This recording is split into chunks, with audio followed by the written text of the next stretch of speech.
Please come in. Please come in.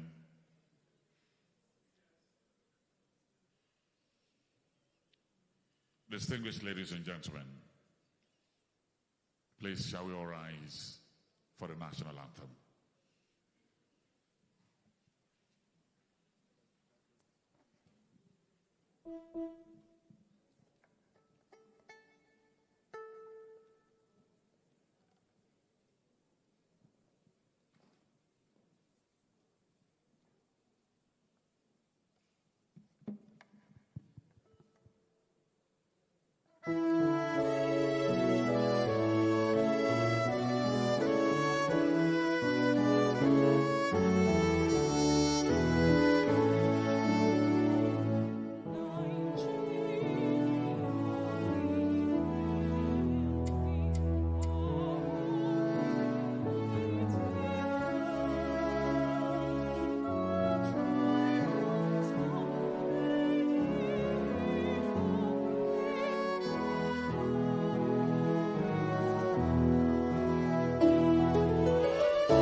That is evidence of the 17-year involvement of the foundation in music education.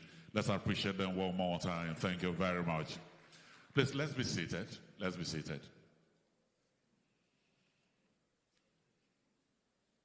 It is with pleasure that I welcome all of you this morning. But let me recognize and welcome here the chairman, MTN Foundation, Dr. Ernest Ndukwe, OFR. I welcome you this morning. Also here,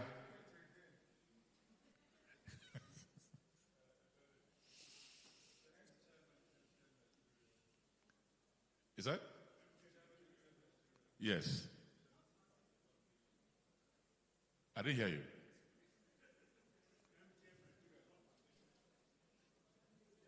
I said MTN Nigeria.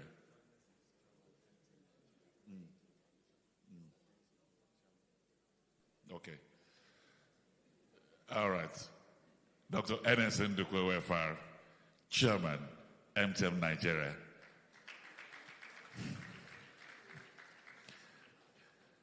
All right.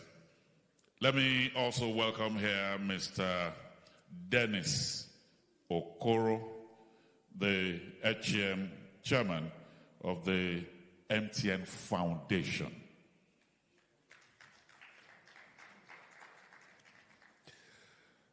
Also here with us is Mr. Mudupe Kadri, Executive Director and Chief Finance Officer of MTN Nigeria. Mr. Abubakar M. Mahmoud, SNON, Executive Director, is also here with us. I welcome you, MTN Nigeria. You're welcome.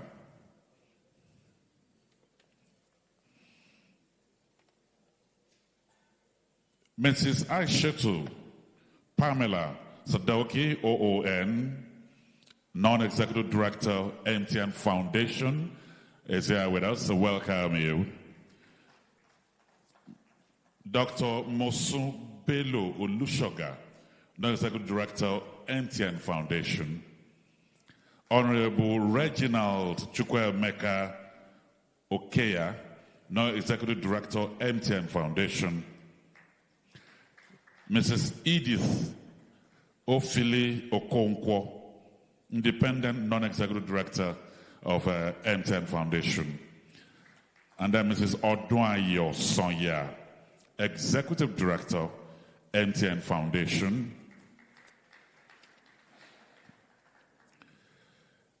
Let me welcome all the stakeholders that are here.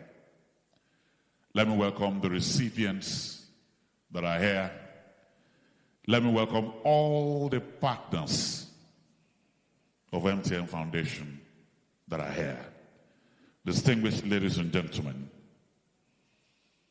it is indeed a pleasure to welcome all of you to the 20 years anniversary of MTN Foundation. For those that are into numerology, 20 years signifies duality. It signifies partnership. It signifies unity. It signifies blessings and cooperation. And it has been 20 years of forging partnership with recipients, stakeholders, and communities. 20 years of cooperating with public and private sectors. 20 years of bringing blessing to Nigeria. 20 years of celebrating the low impact, making the foundation stronger. 20 years of fostering growth and making lives better. 20 years of resilience. 20 years of commitment. 20 years of connecting with communities. 20 years of supporting health, infrastructure, education, arts.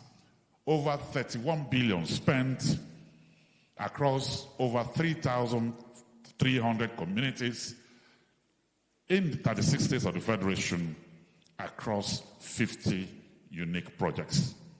Amazing. Can we put our hands together for MTN Foundation?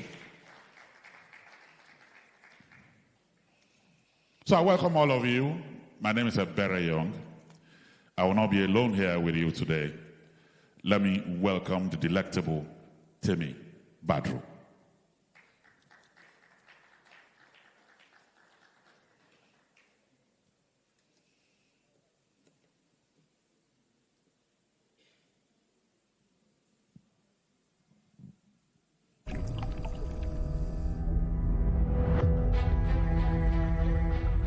Now that our lab is being remodeled, you can see and experiment what science is all about.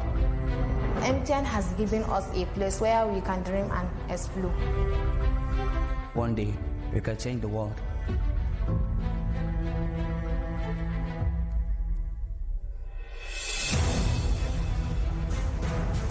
Àtọ́ bẹ̀rẹ̀ iṣẹ́ inú mi dùn gan torí pé á dínkù fún mi láti lè máa lọ kùn mí ní ọ̀nà jíjì. Kódà mi nínú mi dùn jù fún omi tí àwọn iléeṣẹ́ MTN gbé wá fún wa yìí. I'm so grateful and honored. Everybody in my community is happy. Shi wannan kamfani mai albarka na MTN babban kamfanin sadarwa na ƙasa. As a student here, there are some things I've never seen. Initially, it's only on books. But with this chair, it's visible for me to see. I'm able to learn a lot of things. Yellowpreneur initiative has helped to influence my business greatly.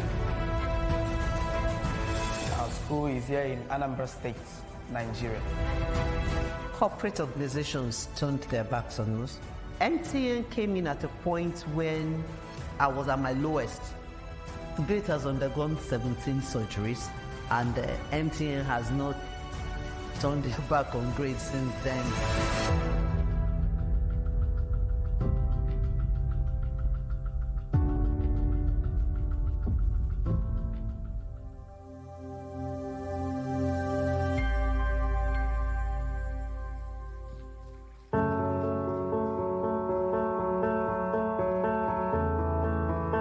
If you do business in a community, your business helps to make the community to live and thrive.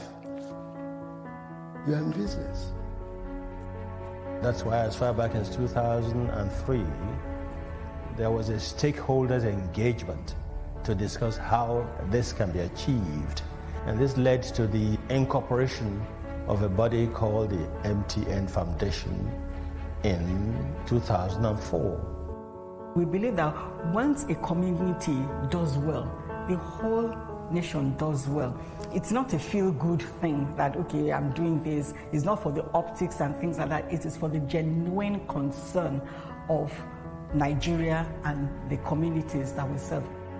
The founders of MTN, it was clear it was about doing business from the lens of purpose. And the purpose is about connecting with our communities. How do our communities get better? Because we are there.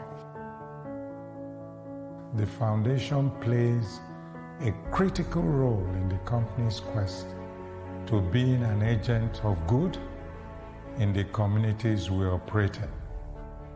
More than just a telecommunications company, more than just a profit-oriented organization, but a certain part of the identity that we are must be caring for the communities in which we operate. Over and above your legal license, you need a social license. You need a connection to the people. That is where we now start saying corporate social investment. There are many, many needs. Healthcare is one, and women empowerment is another. Education and the advancement of digital skills is another space in which we are very keen to participate in uplifting of our societies.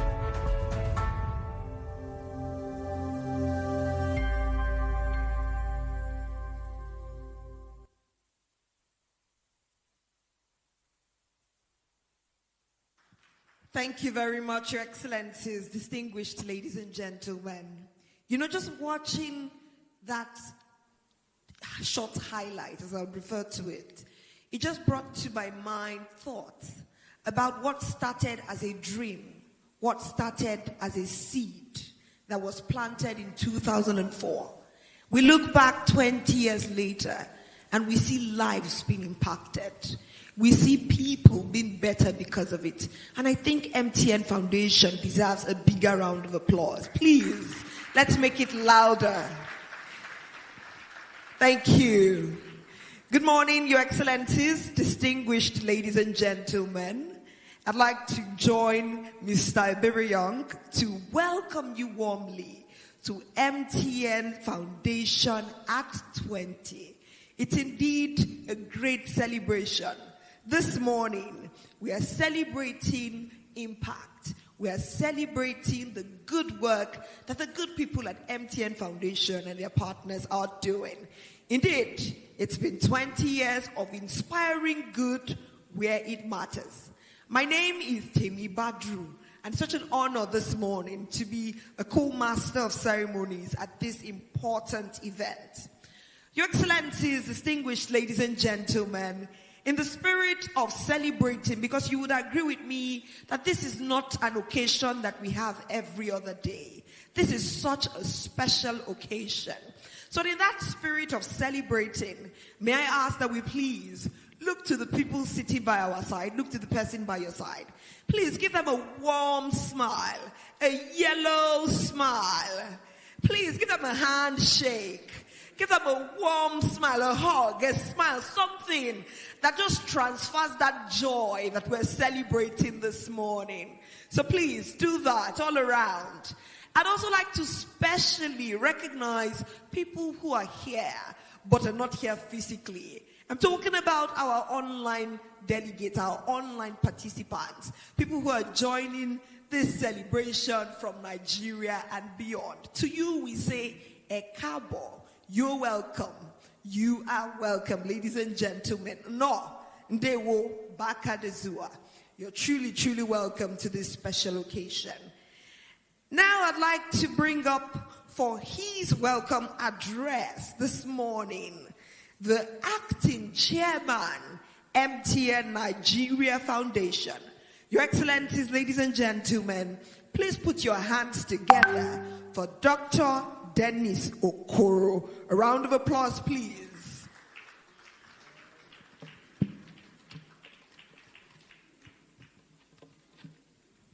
A celebratory round of applause, if I may add. Thank you.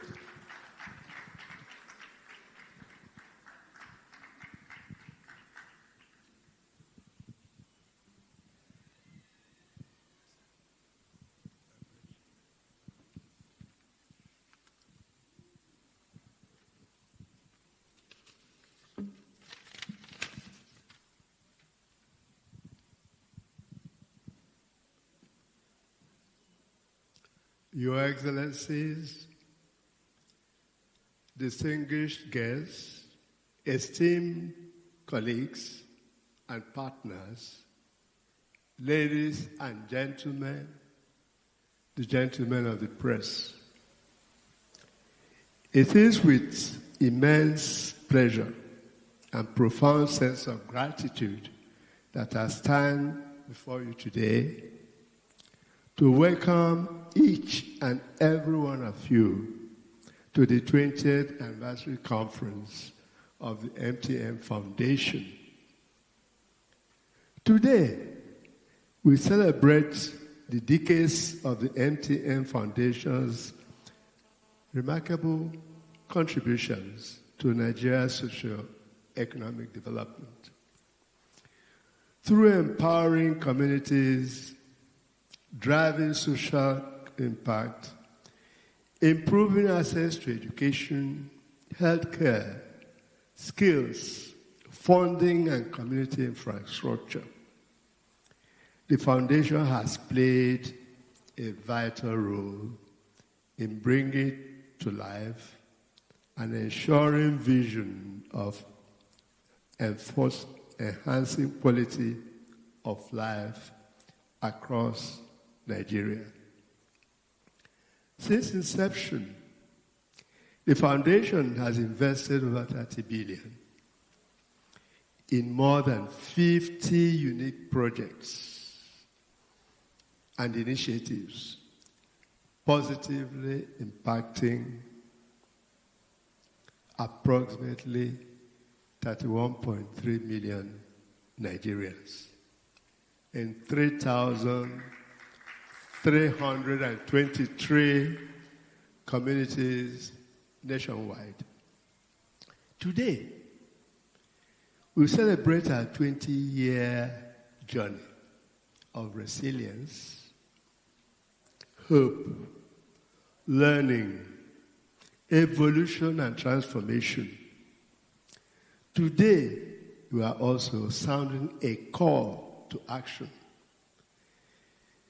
a rallying cry to harness our collective resources, expertise, and networks to drive sustainable growth and social impact in Nigeria.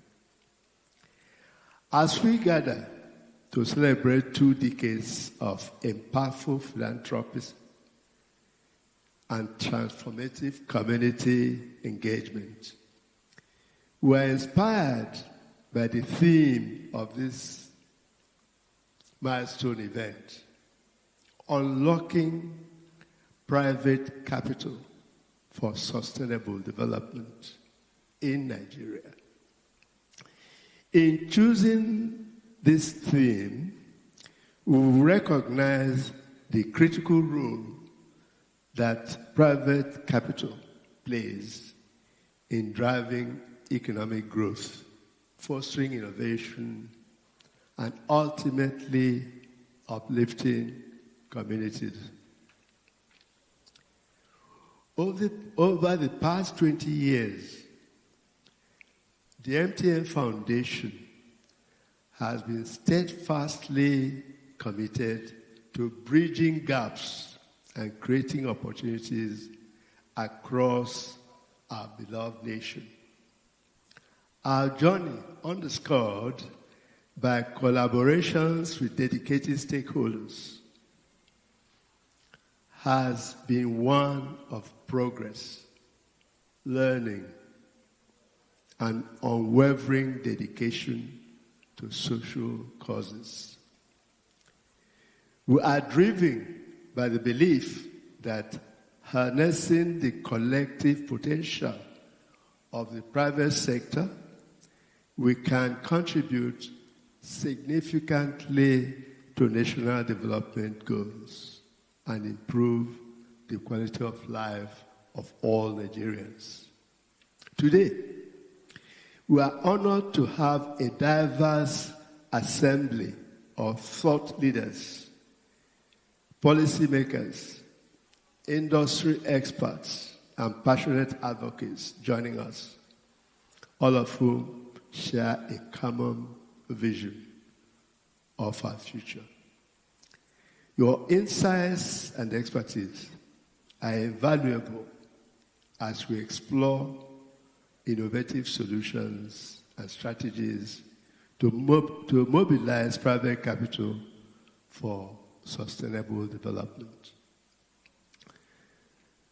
Throughout this conference, we will dive into discussions, panels, and presentations that challenge our current paradigms and inspire us to think beyond conventional barriers.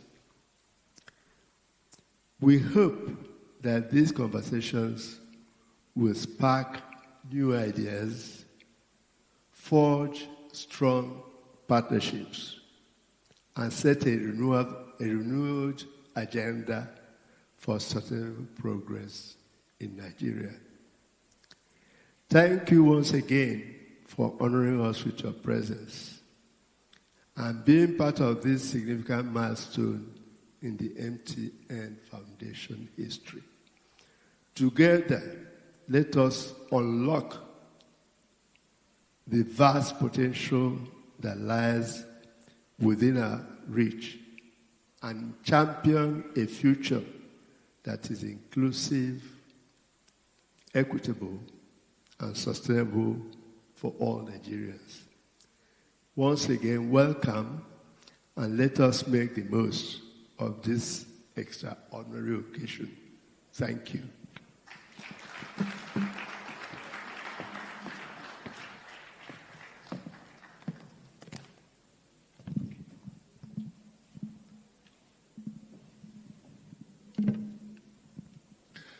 Can we put our hands together one more time for this amazing man? He is an education consultant. He specializes in basic education, inspection, supervision, teacher management and support. And the very wonderful thing about it is that when our Papa here retired from the civil service, MTN Foundation was not born. He retired in 1996, and I continue to pray for God's grace upon your life. Congratulations and thank you for your longevity. Thank you very much. Thank you. Let me quickly welcome here Mr. Philip Ereton, Director of Project, representing the EVC Vice Chairman, thank you, of NCC.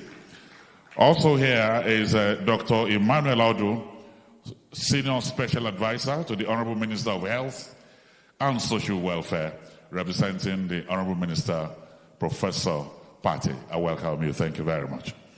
Dr. Aminu Lawal, SA to the DG on Policy, representing DG NIDA, is also here with us. Thank you very much.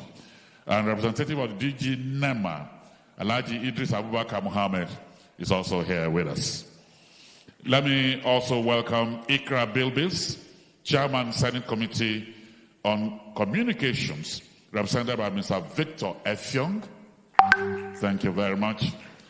The registrar, represented by the Registrar of JAMB, Professor Ishak Olanrewaju Oleede, is represented by the Director Fabian Benjamin. Is also here with us. Thank you very much. So, distinguished ladies and gentlemen, we have heard from the acting chairman of MTN Foundation. Let me welcome a man that served this country meritoriously in different categories. Former EVC, NCC. In fact, he's been credited for the level of transparency in NCC, that he's the one that created that level of transparency. An electrical and electronics engineer with over 36 years experience. Let me welcome here the chairman, MTN Nigeria, Dr. Ernest Ndukwe, OFR.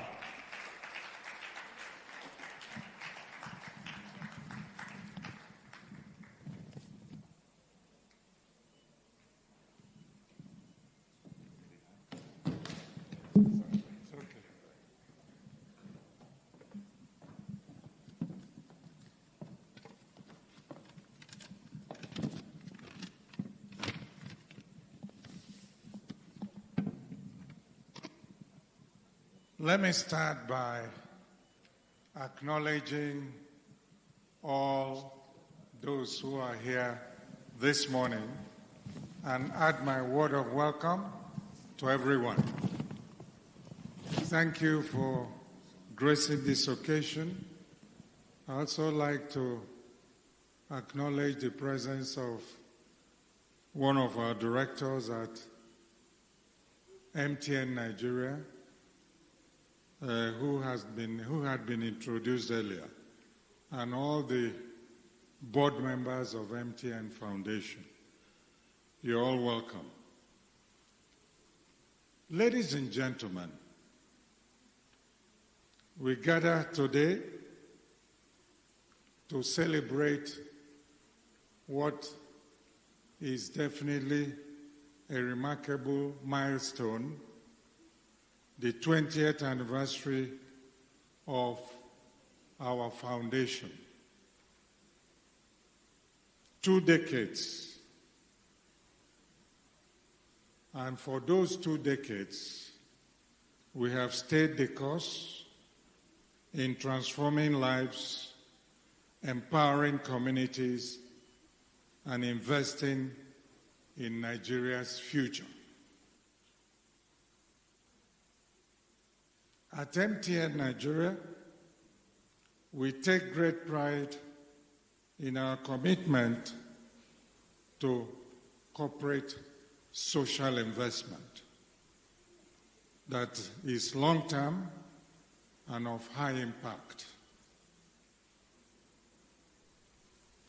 As MTN Nigeria also, we annually allocate 1% of our profit after tax to the foundation to make it possible for these far-reaching projects across education, healthcare, and economic empowerment. Over these 20 years, the foundation has no doubt made very tangible difference in the lives of millions of Nigerians, from providing access to quality education and essential medical services to fostering economic growth and development. Ladies and gentlemen, through these interventions, countless individuals and communities have been able and enabled to chart a path towards a brighter future for them and their families. We consider the people we extend services to as more than just beneficiaries. They are part of the MTN family. And they live within different communities across this vast nation called Nigeria, where we cover nearly every part of this country with our voice and data networks.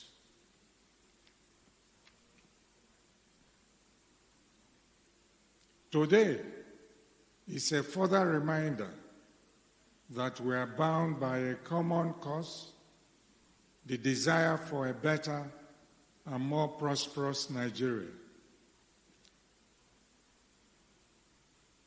As a company, we remain grateful for the opportunity to serve our dear nation, working in partnership with various governments at all levels and various organizations to drive and sustain progress.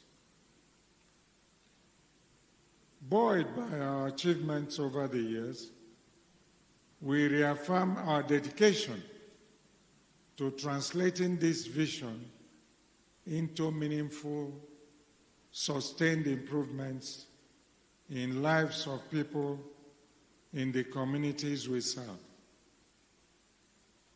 We will continue to leverage our resources, expertise, and partnerships to create positive change in Nigeria.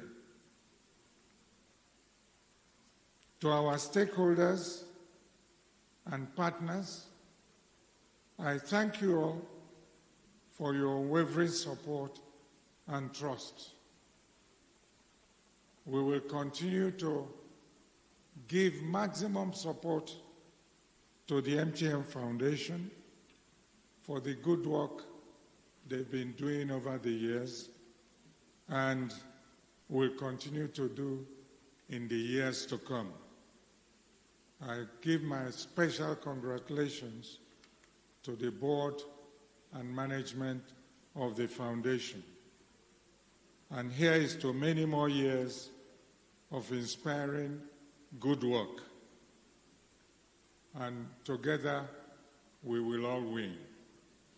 Congratulations once again, and God bless you all.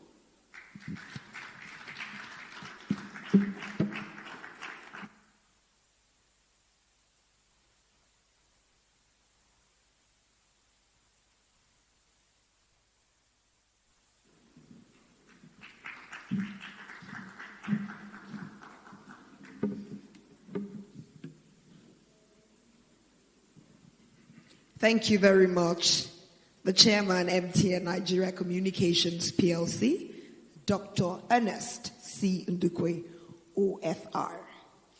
Your Excellencies, distinguished ladies and gentlemen, as part of MTN Foundation's initiatives, one of the things it has done over the past 17 years has been to support musical talent in Nigeria.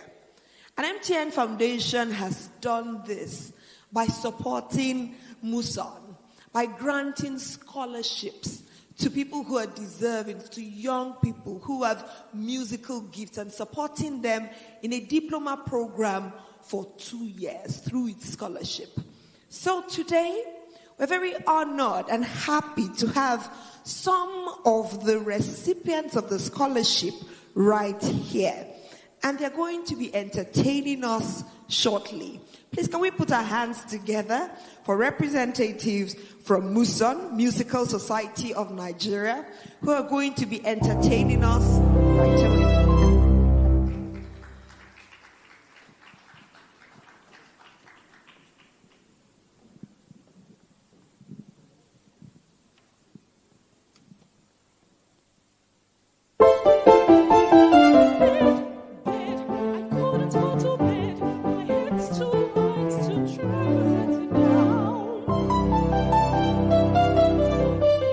Sleep, sleep, I couldn't sleep tonight.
For 20 years, for recipients and communities, MTN Foundation has made their world a wonderful world.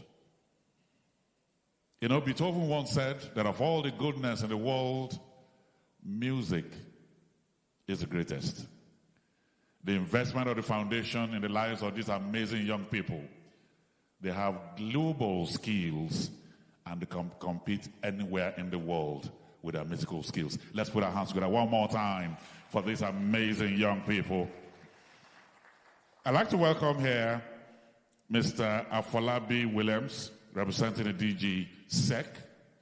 Mr. Afolabi Williams, representing the DG SEC. I welcome you. Thank you very much.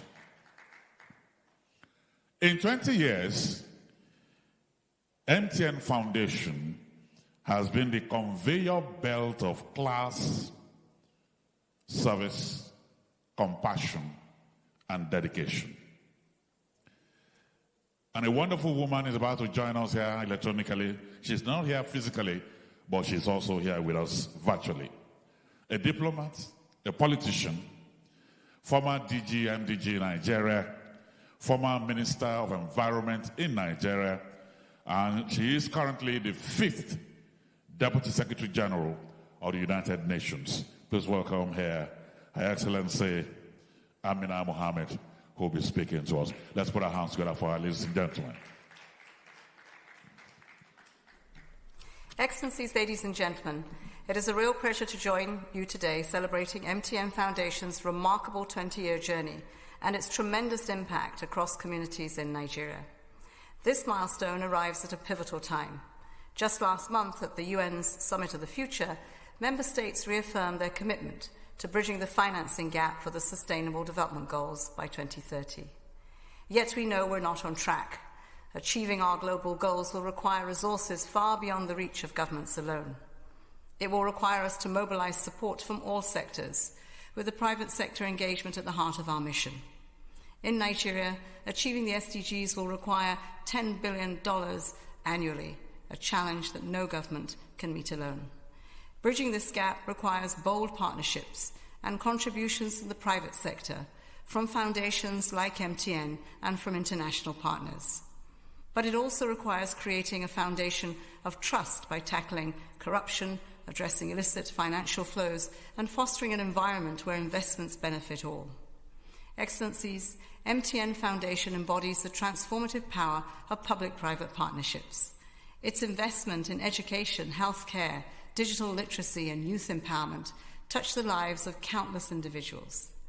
By providing scholarships, supporting maternal and child health, and helping young people develop skills for the future, MTN's initiatives build resilience in our communities and create pathways for sustainable growth.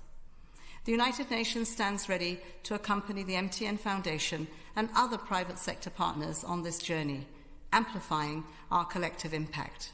Together, we can accelerate action on the SDGs, foster innovation, and address systemic barriers to development. Through these partnerships, we can expand green and digital transitions in a way that leaves no one behind, ensuring that progress reaches all communities. Congratulations on this remarkable milestone, and I wish you every success for the next 20 years and beyond. Thank you very much. Thank you. And so, distinguished ladies and gentlemen, we'll take a short video, and then Mrs. Odwan Yosoya will take us through a very special presentation.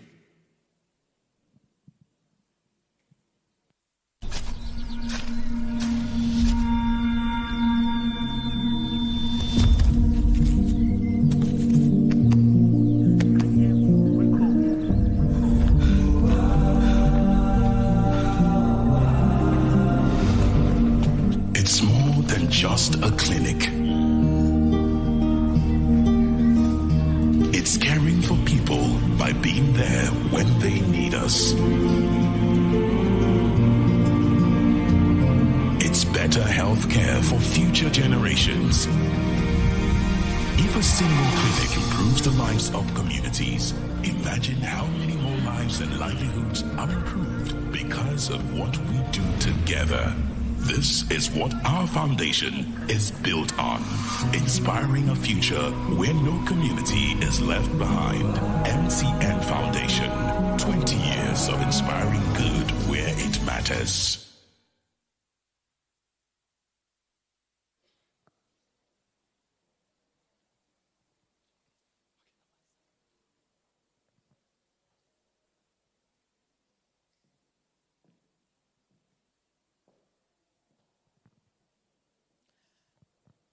Your Excellencies, distinguished ladies and gentlemen, words cannot fully express our appreciation for your presence here today, for taking the time and indeed traveling the distance, especially for those who have come out of the center, outside the center of unity.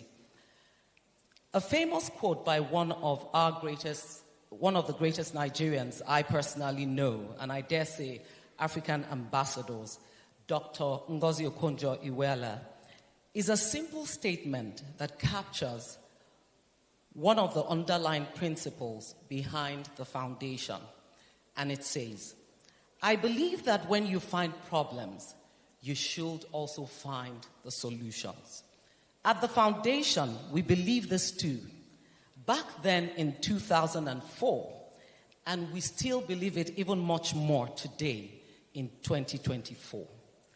In September 2004, we sought the thinking of varied groups of stakeholders and were able to access valuable facts about the plight of our people and communities in Nigeria.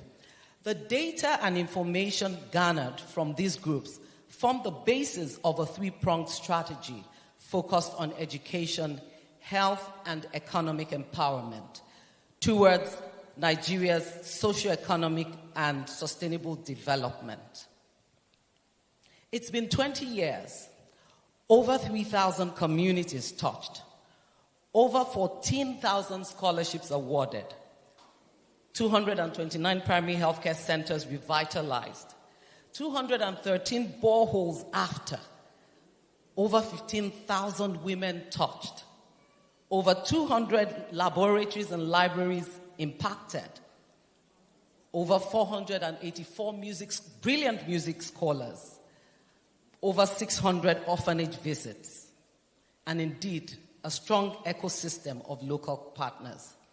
These numbers mean nothing without the warm embraces that we have received from our various communities and individuals who have allowed us to be a part of their journey. Our various interventions and recipients remind us that enduring legacies start with simple steps taken one at a time.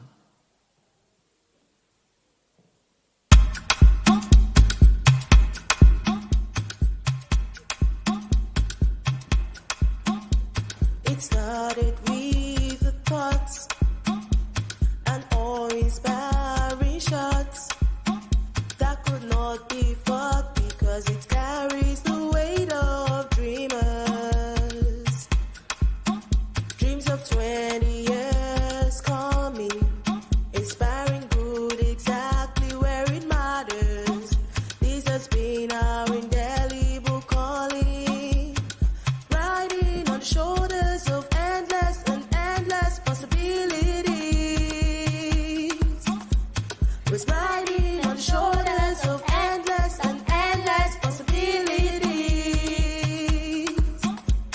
We're riding on the shoulders of endless and endless possibilities. Riding on the shadows of endless possibilities, we take those steps, those giant steps that improve lives and transforms communities. Why should young Omakiche only dream of university without a chance of ever getting in there because our parents can't afford it? Future, but money hinders me. Money hinders me. I dream about the futures about tomorrow, and it captures me. It captures me. Money will not hinder me.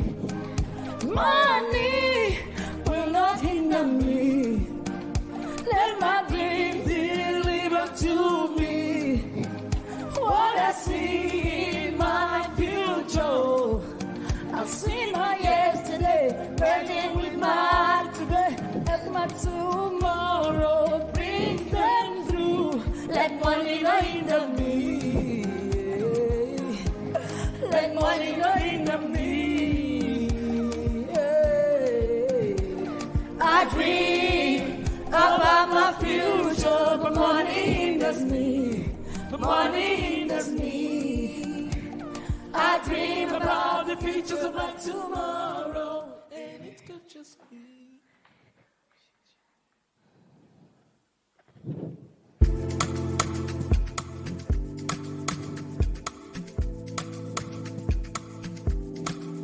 My music plays in my head. My dream is all that I see. My music plays right too. Even if I don't have to, yes, I'll keep playing. Feel this music in my head. I keep playing till it's pressed. I keep playing. Feel this music in my head. I keep playing till it's pressed. This music in my head leads me to the future that I seek. This music will not die. Leads me to the future that I seek. It plays the note on the keyboard, on the piano, perfectly, but only in his head. Is that not all he has without an access to a musical platform that helps him develop his talent?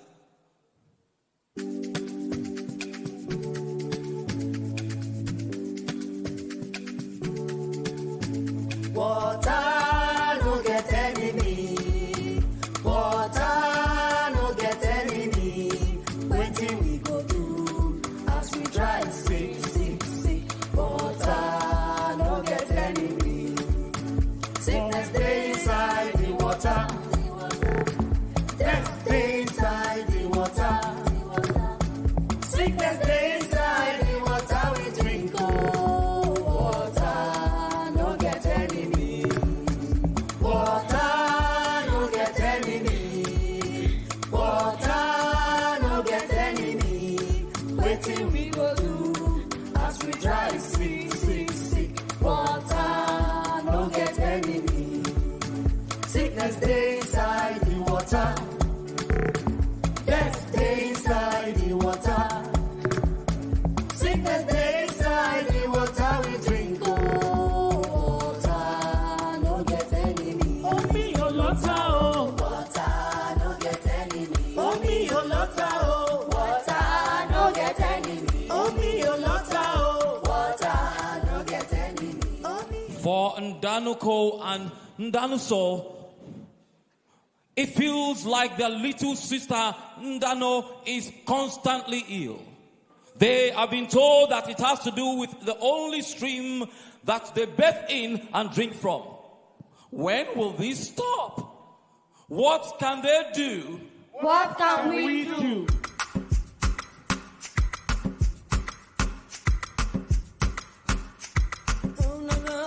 Run, run, run, away from pain and palava, yeah, palava, yeah. Run, run, run, run, away from pain and palava, yeah, palava, yeah. See these pills, not ticket to escape. See this pain, no, not peace, no fit cure on. So I run, run, run, run, run, run, run, run, away from pain and palava, yeah. Run, run, run, away from pain and palava, yeah, palava, yeah. Oh no, no, run, run, run, run, away from pain and palava, yeah, palava, yeah. Oh no, see these pills, my ticket to escape. See this pain zone, now peace go fit cure on. So I run, run, run, run, run, run, run, run, away from pain and palava, yeah. Blessing stares at the small packet in her hand. It contains those pills.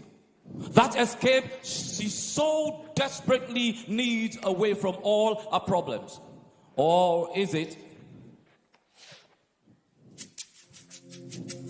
Oh, oh, oh, oh, oh, oh, oh. Children dying every day. Children dying every day.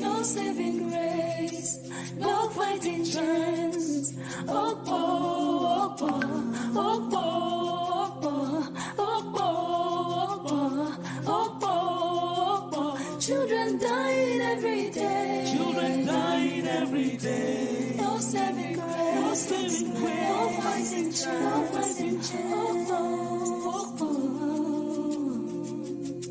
Aduke walks out slowly from the door. It's delivery time, but there is no baby to place in the arms of the expectant mother. She looks back at the empty maternity ward, no equipment, no facilities. What chance does a baby have in here? How much more do they have to lose? How much longer do they have to wait? How long will we wait for? Now, what if Omakiche's dream came true? With hard work and diligence, she leading to a top score in the UTMEs. Then our chance of becoming an engineer is getting closer. Now she joins other science and technology students who are also beneficiaries of the MTN Foundation Scholarship Program. She determines to ensure that the grades are high to keep her in the scholarship. This way, she becomes the first engineer in her family. Hey! Her parents' inability to pay her school fees did not stop her. And that's not all. Upon graduation, I will join the community of alumni scholars with access to resources and support as we prepare for the world of work and business.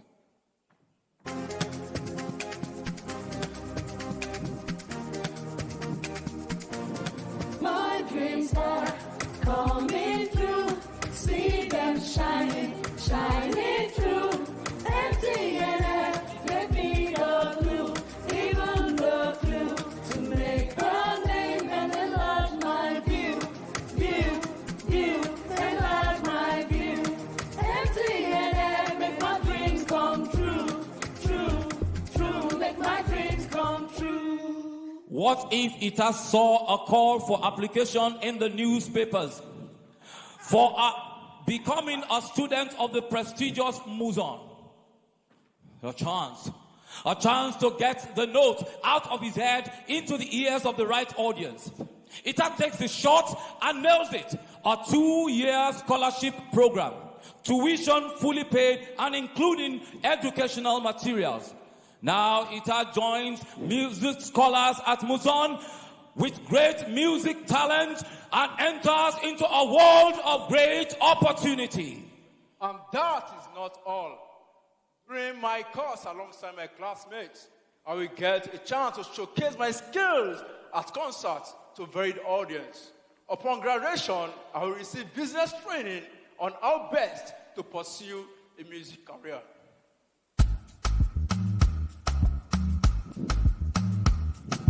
Water. Bring me water to quench this fire. Bring me water to quench this fire. Yeah. Water.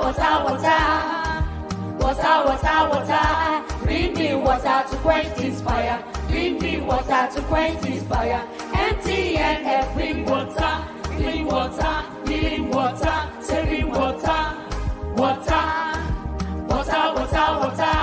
Hey, water. Bring me water to quench this fire. Bring me water to quench this fire. Danuso hears about a platform where he has the opportunity to nominate his community to receive a borehole. Ndako stares at him in disbelief. How true? How can this be? They quickly convince their father to nominate their district. They can't believe their eyes when the field officers' trucks roll into their community in search of the very suitable spot for the borehole. This borehole will be the one installed by the MTN Foundation What Can We Do Together initiative across the country. And that's not all. We also get to travel with our father to Lagos. He is recognized as a nominator and his name in the papers along the others. A very welcome partnership for upbringing of development.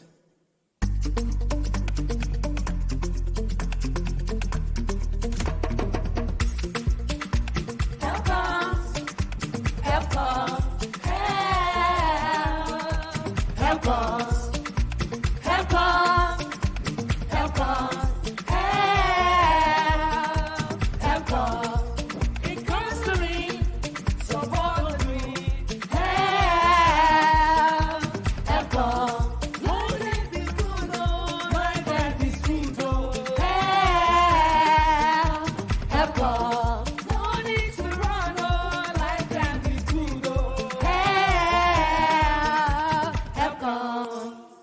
a drug counseling group visits Blessings School.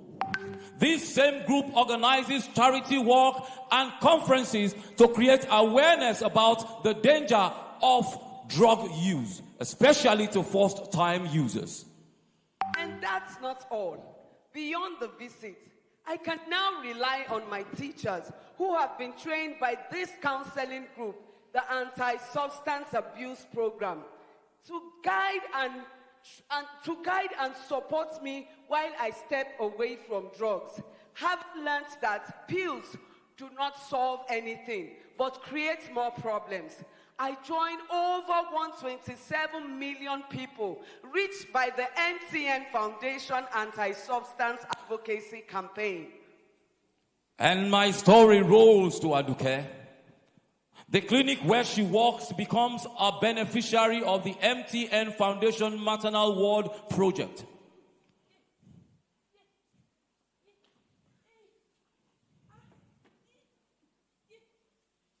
Now this improves maternal care through initiative of the health facilities within the ward, thereby reducing maternal and infant mortality to the barest minimum.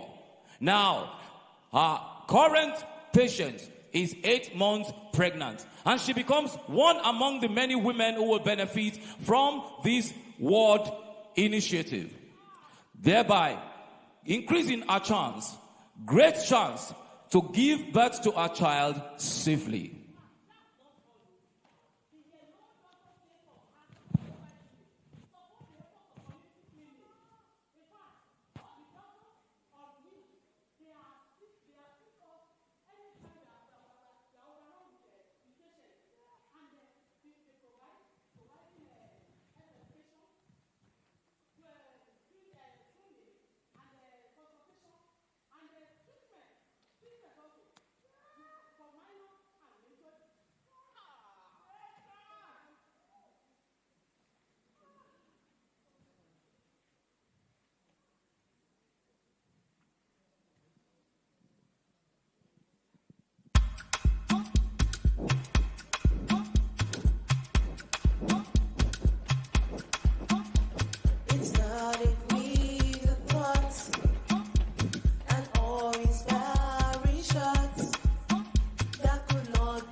As you can see,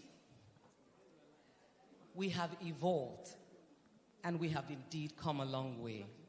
But one thing has stayed true: the desire to do a lot, to do so much, and in doing, ensure that we do not leave anyone behind.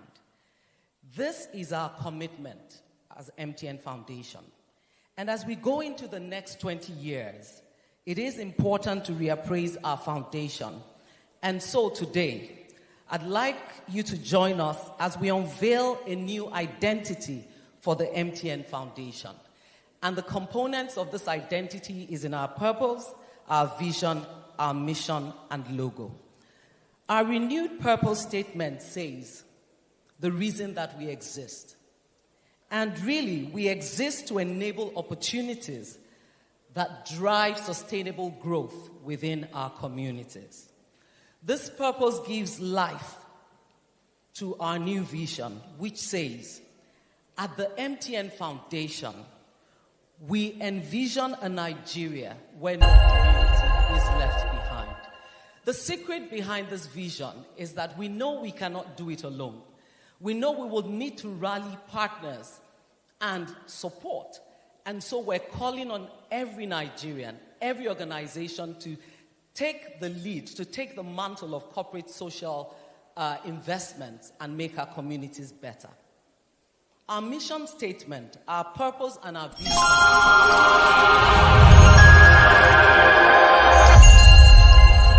consistently enhance the well-being of our communities by fostering investments through collaborations and partnerships in the areas of capacity building, health, and economic empowerment.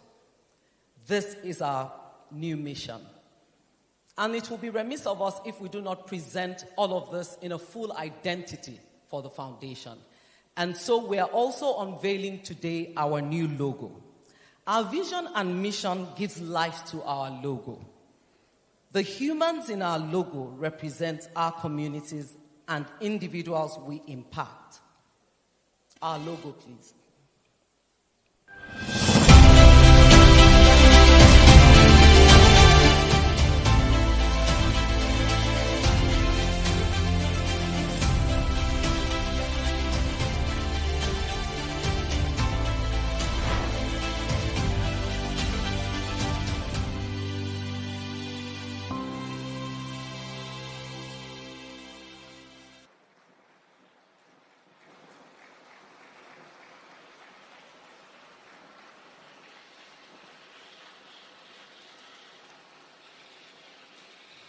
Thank you very much.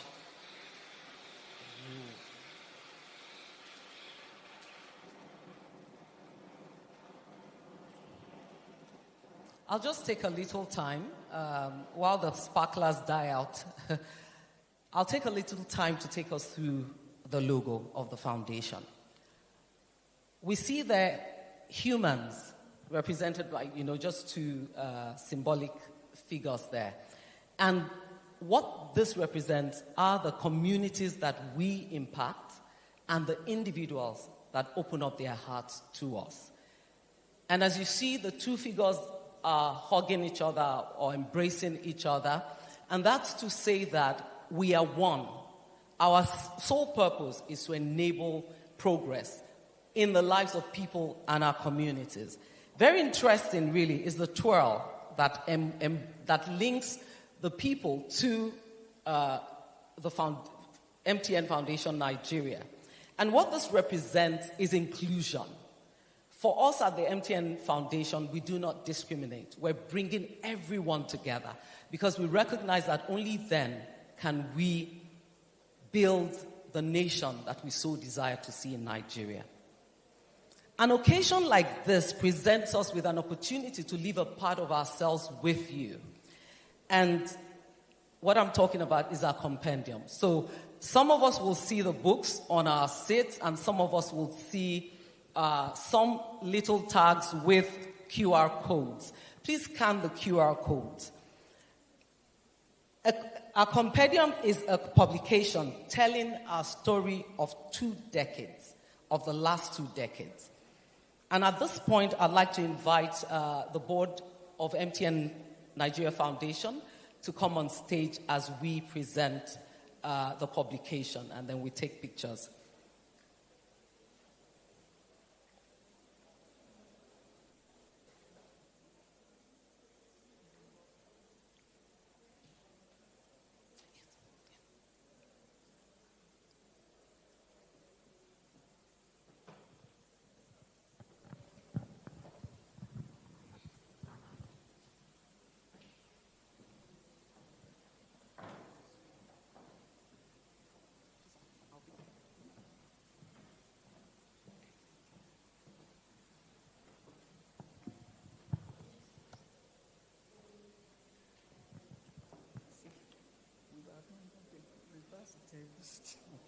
You can turn it the other way. Yeah. As we present this compendium to you today, I'm sure you'll all agree that it's apt to share the words of the inspirational Dr. Akinwumi Adesina, who says, "Yet again, let us move forward, driven by the power of our mission, inspired by the primacy of our vision, and emboldened by the strength of our togetherness." Ladies and gentlemen, the board of the MTN Nigeria Foundation present to you our legacy publication titled The Yellow Impact 20 Years Stronger. Thank you very much.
There's data to show that when a woman is engaged, the family does better.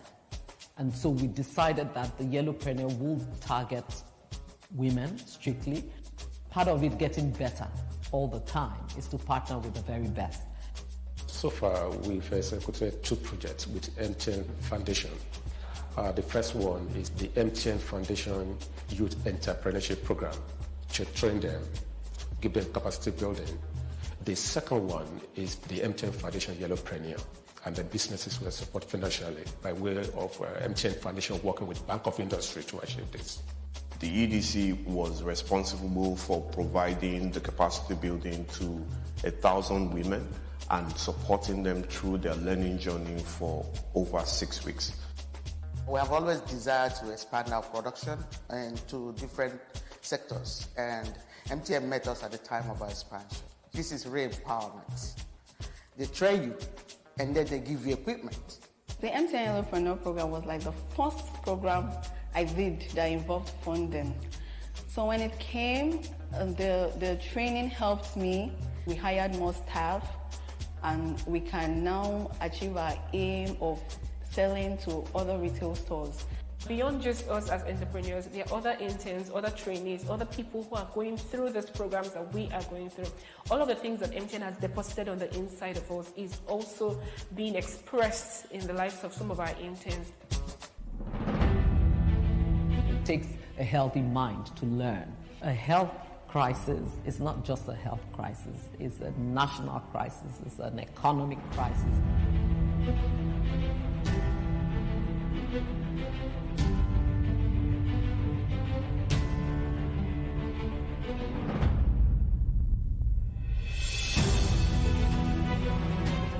We've continued to strengthen the entire value chain where we can, because health is a very, very deep value chain. We've done that over 20 years, but we'll also continue to invest in health. We've participated in various projects for MTN Foundation. One of them is the MTN Yellow Doctor project. It relates to filling the gap in the society as relates to affordability of basic health care to certain population who may not have access. Adúpẹ́ lọ́wọ́ yín, gbogbo ètò tẹ́sí kalẹ̀, ètò ìlera ni wọ́n dá wa lóhùn dáadáa. Inú kílíníkì ẹ wà òkè, mo ní àkókò àwọn sáà ọ̀gbìn. These chairs are adjustable to the level that you want to work on. Initially, when we are working, you have to bend. You have to tell the patient to sit upright and all those stuff. But now you can adjust it to the way you want to adjust it. And it has camera. that you can even see intraorally some features that it will be very difficult for you to access. I felt like sleeping when I was on the chair. It was comfortable and doctors can walk and attend to so many patients.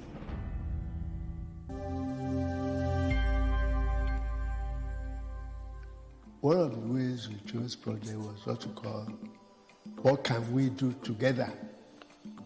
We throw it online. Whether you hold MTN SIM card or everybody applies what they need in their community. There's a various projects that MTN brought to this community. I will mention some. They sink a borehole for us in our one of secondary school community grammar school. Another borehole was established at one market called Tobu, and that borehole served that market because that market was only every 5 days, so that nobody will say that there's no water. We have two primary health care. MTN Foundation brought drugs for us and equipment. And since then, we are making use of that facility. The risk to disease has been solved. Availability of water, unlike before, when there is scarcity of water, has been resolved. The water is closer to us.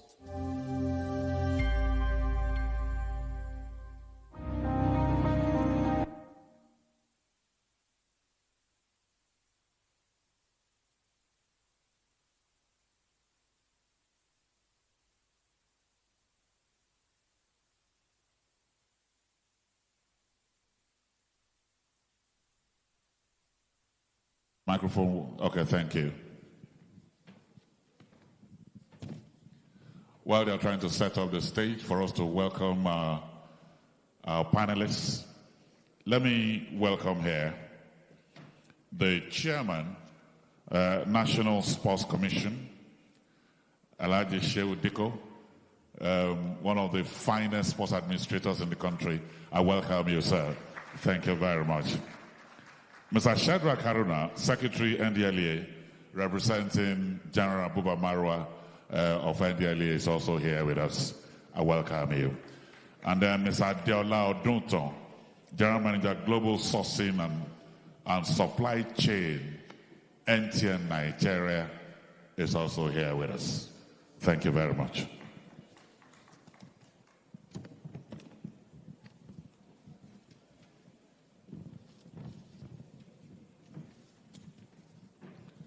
And so, distinguished ladies and gentlemen, our first panel that will be dealing with the impact, and of course, we have had a lot of presentations here that is focusing on the impact. Let me welcome the panelists.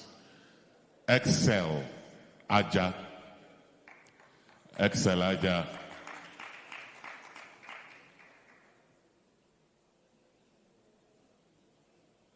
Please step forward briskly, like somebody in partnership with MTN Foundation. Welcome you. Thank you very much. Take your seats. Nkechinyere Wakego. Thank you. Let's appreciate them, ladies and gentlemen.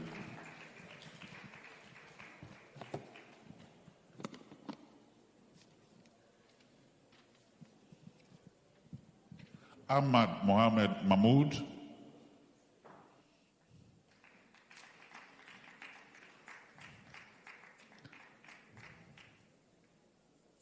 And Kenneth Echiche.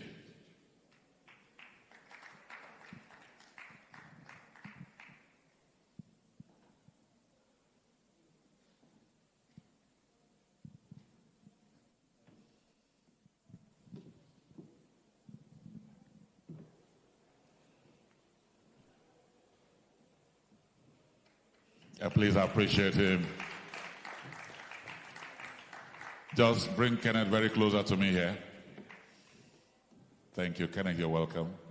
Thank you. Please sit. And so, distinguished ladies and gentlemen, you consider them vibrant young people. In the presentation of Mrs. Sawyer, she made it very clear that impact is very key.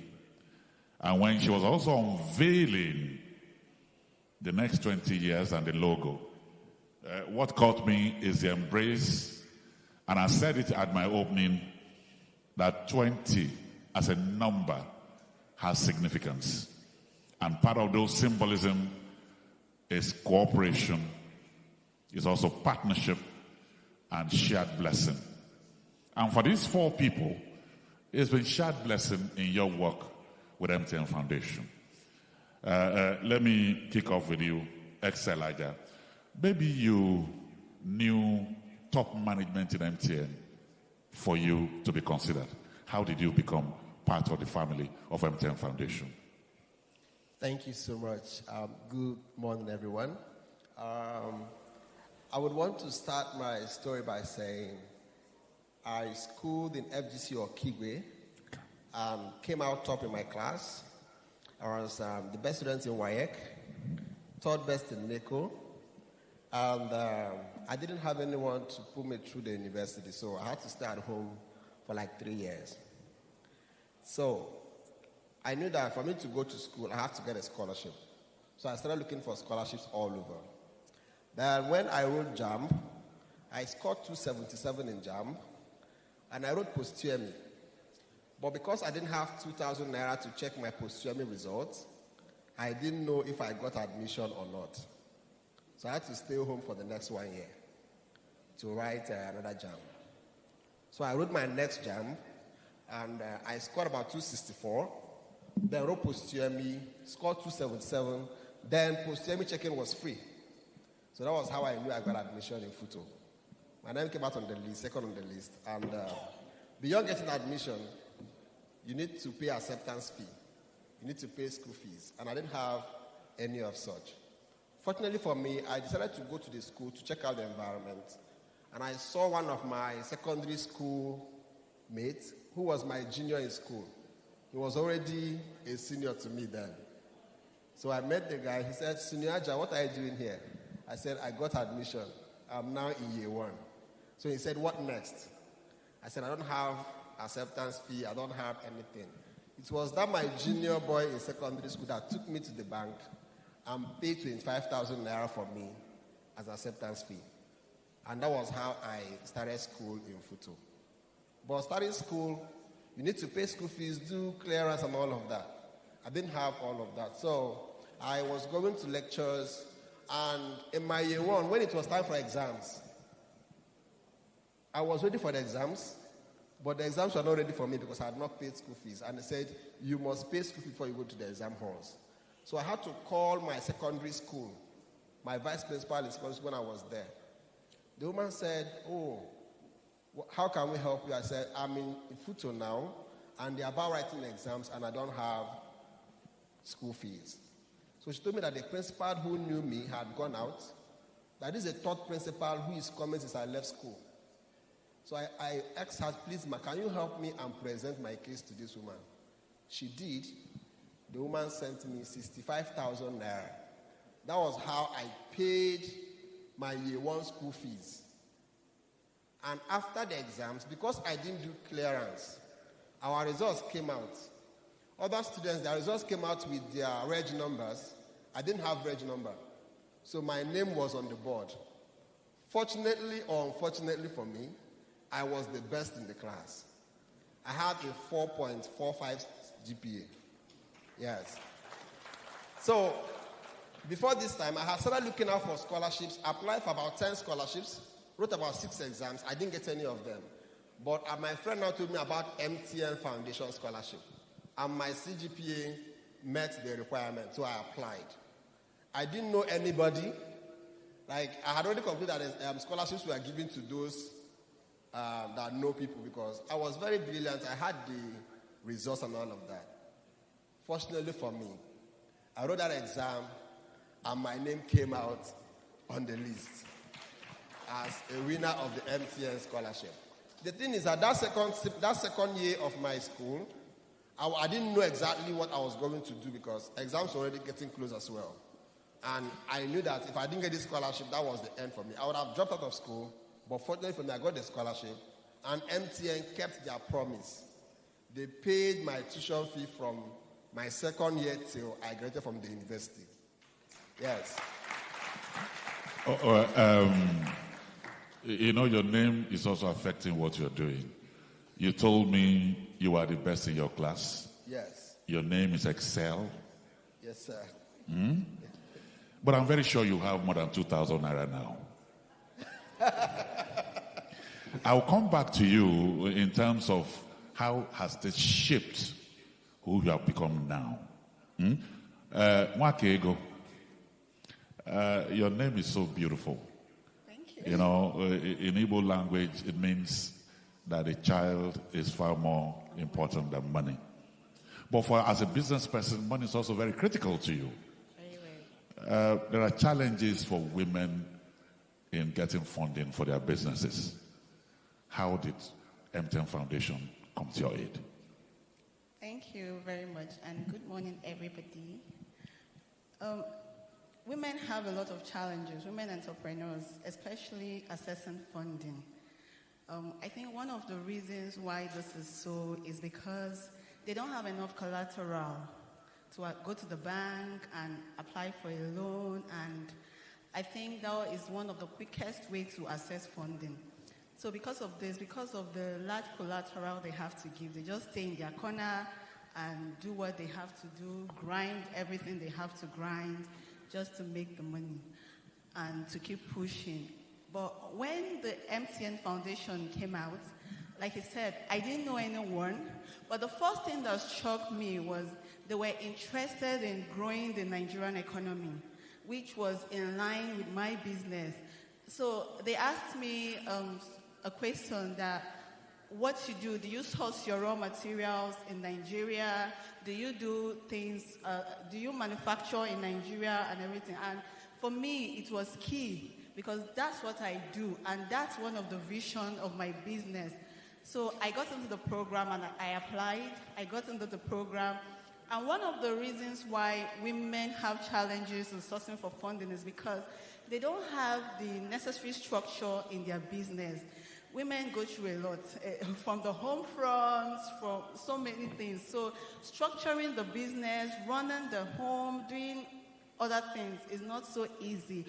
But when the Yellowpreneur Initiative came out, we were trained. So we were trained on how to structure our businesses. We were trained by the EDC. Very insightful training. That was my first entrepreneurship training. MTN Yellowpreneur was my first application as a businesswoman, as an entrepreneur, my first program. And the training structured my business in such a way that I can't count how many funding opportunities I have accessed. And anytime I apply, anytime I go for it, I always get it. I want to give that kudos back to the facilitators at EDC because we're trained on a lot of things. A lot of things. They held our hands. They trained us. So MTN did not just give us the funding. They gave us the necessary knowledge we needed to structure our businesses and position us for other opportunities to funding, which for me is very key. And then the community of women, because entrepreneurship can be a very lonely journey, especially for women. So the community that we built through the Yellowpreneur Initiative, some of us have graduated to be friends, to be sisters, to be customers, to be suppliers, to be colleagues, and do different things. I can't count how many sisters and friends, somebody you can just cry to when the business pushes you and you push back, and somebody you can share your glory with, and somebody you can share, just a shoulder to lean on. So that community for me is very key, and I want to say thank you, MTN Yellowpreneur, for that. Thank you very much. Ahmad, how are you? I'm fine, sir. Okay, so tell us, how has the MTN Foundation impacted on your life? Is it apt or still money? Actually, before I will say anything about MTN Foundation, I will start with a word of appreciation. Because in the place I am working, I'm a staff of primary health National State Primary Healthcare Development Agency, working as officer in charge of model primary healthcare Baure. Before MTN intervened, we have a lot of challenges in which, with the intervention of the MTN, all the gaps has been filled. Even the level of the patronage of the clients due to the intervention of the MTN is become appreciable. That is to say, before, in terms of equipment and infrastructures, including the water resources, we have a lot of challenges in the facility that I'm working. But now it becomes okay. The community as a whole, even as I'm coming here yesterday, the district head of my community, when I told him that I'm coming here for the 20 years anniversary of MTN in Nigeria, he said, in fact, if you said I told him in advance, he will be following me to come here in order to set a very good kudos to MTN. There's no longer challenges in the facility of his village now. In fact, for me to go much, I think we don't have anything to say to MTN rather than to say we thank them much in terms of the infrastructures and the equipment that they make provision of us in the facilities. Thank you very much. I noticed that you are so happy that when you wanted to say thank you, you adjusted your seat. Thank you very much. Thank you. You know, one of the things that happens to people, especially Kenneth, I'm coming to you. Yeah, let me give you the microphone here. Is that yesterday I was at an event that were discussing giving funding to MSMEs. And somebody asked the question, what special focus on people with special, Kenneth, I will not use disability, but special ability. But when you encountered MTN with your special ability, what was the story? What's the story? Thank you very much. Ladies and gentlemen, my name is Kenneth Chiche, and I can, like the moderator earlier said, I am somebody with sight impairment. Now that means traditionally you will say he is blind. Yes, I cannot see. I'm from a family of 13 children, and out of the 13, I'm the only graduate that has seen the four walls of the university. When MTN is talking and showing videos, and some just look at it, I'm a practical example of MTN great work that has transformed me from zero to where I am today. While you are going out of this hall, I'm going to challenge you to look at the streets. Whatever person you see on the street, without sounding immodest, you may see one or two who is blind begging. That would have been my story, if not MTN. Now, I got into school. MTN came at a time where my hope was lost. I felt, even after my rehabilitation, I felt everything about me was gone.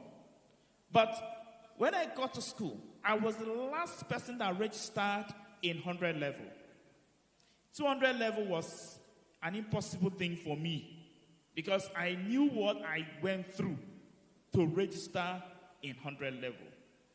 So when MTN Foundation came with scholarship for blind students, and I looked at the requirement, they were asking for 2.5.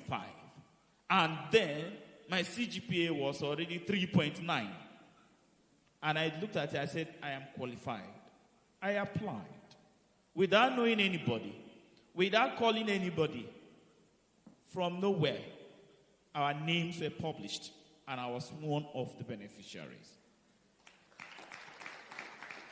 Now, that was how I got the money. Now, I'm going to tell you one special thing. This money came, the 200,000 naira, imagine after 2012, what 200,000 then worth up to 2 million right now. So imagine 200,000 naira to somebody who has not seen 5,000 naira on his own in his account. But I got 200,000 naira.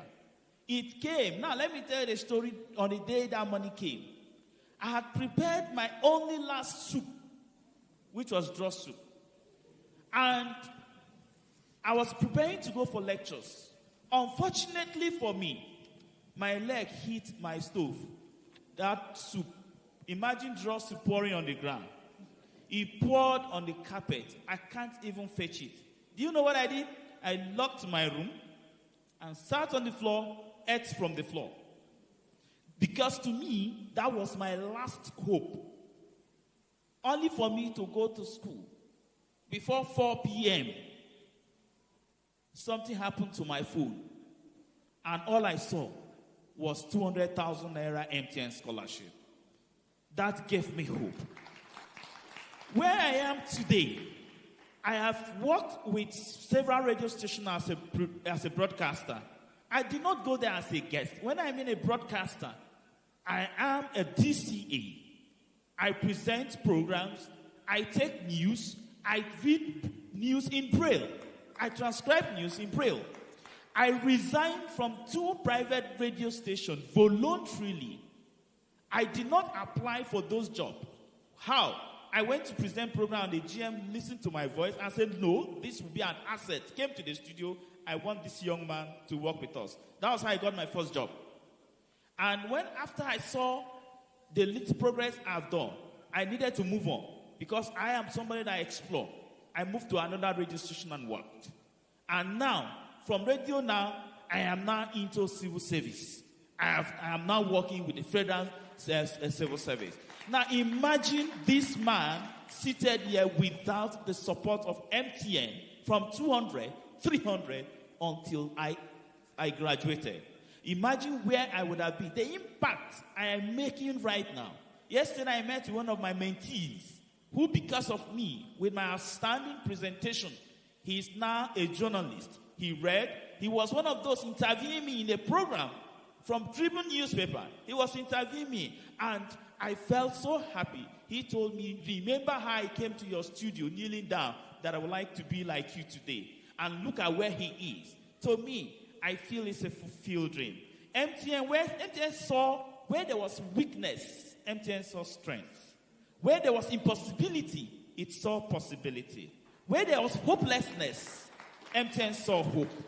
And I'm an epitome of that hope, of that renewed hope of what MTN is saying. I am a perfect example. Now I leave you, I will stop here with this word. I have always said impact on people. Like my mentor, Mr. Jake Epela will always say, the day you were born, you cried while people rejoice. But the day you will die, you will rejoice while others will cry. Thank you very much. You know, Kenneth, I almost didn't want to stop you. But the fact is that from draw soup that poured on the floor, you are drawing audiences like draw soup to yourself. That's right. That's right. Excel, let me come to you very quickly. Now, you can afford to give people more than 2,000 naira. You are wearing a bespoke suit, looking very beautiful. How has that shaped your life, and how are you impacting your community? Thank you so much. The thing is that I didn't wait to finish from school to start giving back what MTN gave to me. So when I got the MTN scholarship, I knew that there were other indigent students who were like me that needed to know about scholarship information. So right from Futu, where I schooled, I started going to lecture halls. I became a scholarship evangelist. Went to every lecture hall to tell students about scholarships. So by the time I was leaving Futu, I had helped about 1,000 students access scholarships. Yes, I knew about different scholarships, MTN, Abami, Chevron, all of them. All the students, I had an office in Futo where they come to process scholarship applications before I left school. And I knew that Futo students were very much interested in the scholarships. I had to launch an online platform that other students in other universities could access. It was called NigeriaUniversityScholarships.com. Then it grew so big that people started reaching out to me from Kenya, Ghana, and other countries of the world. I had to rebrand the platform to be called World Scholarship Forum. And today, World Scholarship Forum, as at last year, has over 4 million visitors every month who come to seek for educational information as well as scholarship opportunities around the world. So, and that is because MTN gave the opportunity. And again, I had come out of school and I run a business right now that has over 42 staff. And recently, I want to say that MTN came to partner with my organization to host an event in the Eastern region called SM Fest. It gathered over 2,000 young people in the region, teaching them how to leverage the power of technology and innovation to drive their businesses. This is what has happened in the past few years. And I know that it wouldn't have been possible if MTN didn't come to my rescue. You know, I like the way you have jumped. You were a recipient. Today you are a partner to the foundation. Congratulations to you. Thank you. Okay, go very briefly. How are you now impacting your community? Okay, like I said earlier, MTN was the first major initiative I did, major training, business training. I want to say I did this program in 2022. But right now, because of the structure in my business and all the other fundings I've been able to access, women come to me and say, I want to learn. Teach me business. Teach me structuring. Teach me this. Teach me that. And right now, I'm teaching other women. I can say I'm a mentor now, a business mentor. I didn't see this in 2021. I didn't even see this at the early part of 2022. But because of that training and the structure that MTN was able to give me, I can see myself as a mentor, mentoring people on business. For me, it's a very big thing. I have a community of women that I mentor. I teach them business. And then for our business, MTN funding came at a time when I needed to transition from a B2C to a B2B. I make children's clothing. I'm a kids fashion designer. So I needed to move from making for individual customers to other retail stores because I see that they were struggling to import.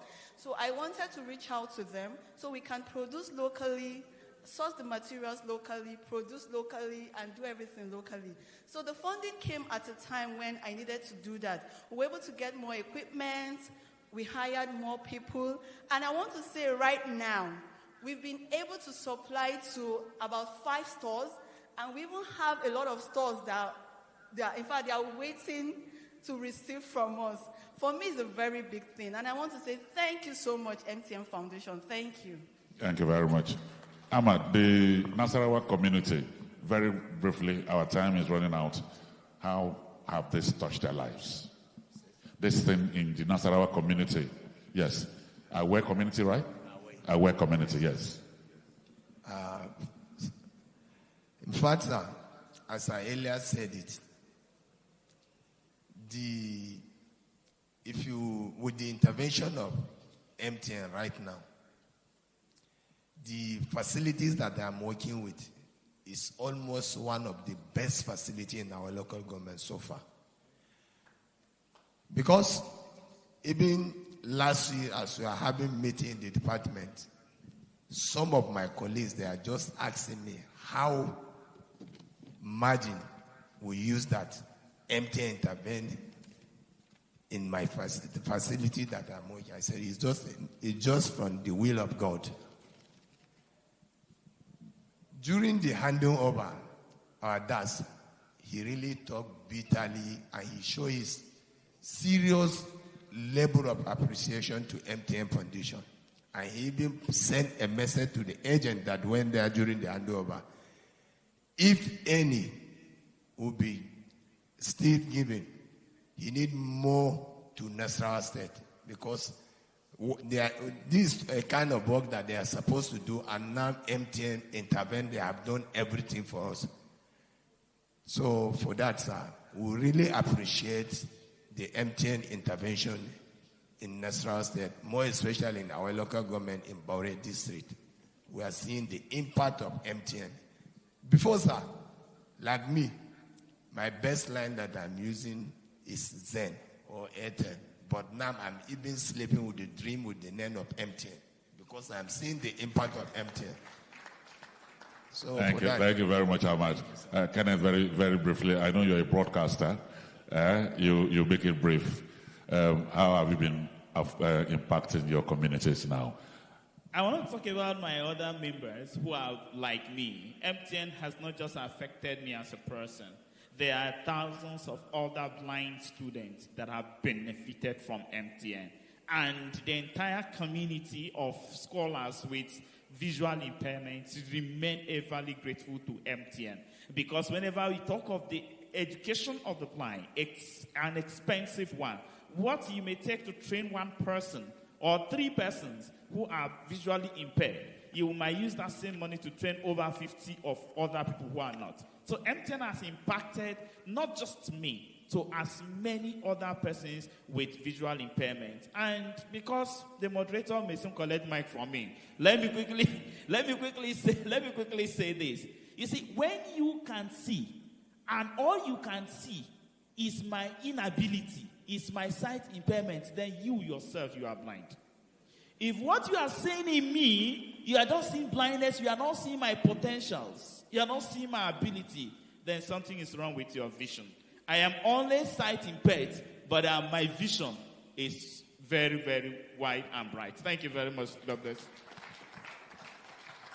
Kenneth, I totally agree with you. Physically, might be blind, but your vision is from here to Donald Trump in America. May you live long, sir.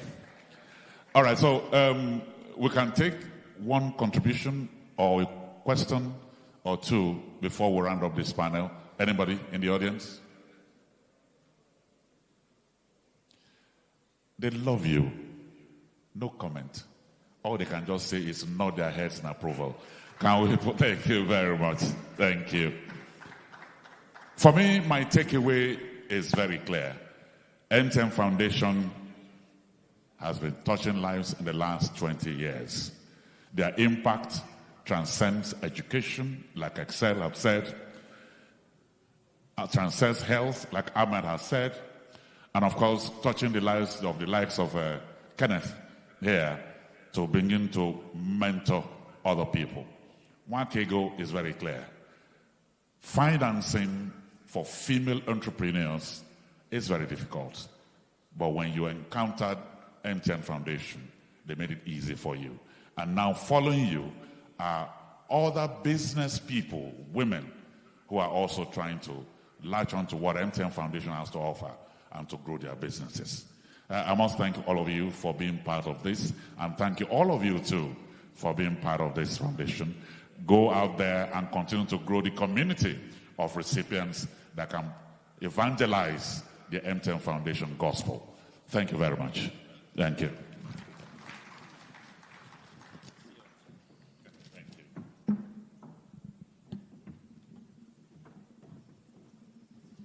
Please, can we remain here? The photographers want to take photographs, please. Mark Ego, please come.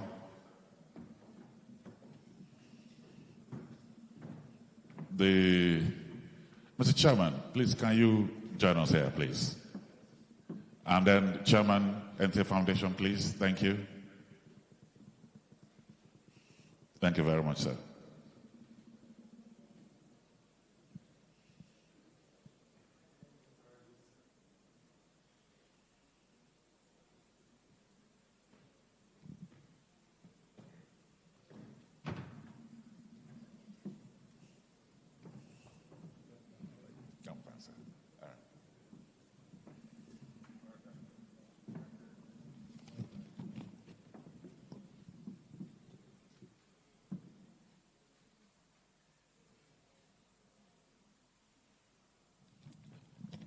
Thank you very much. Thank you. please.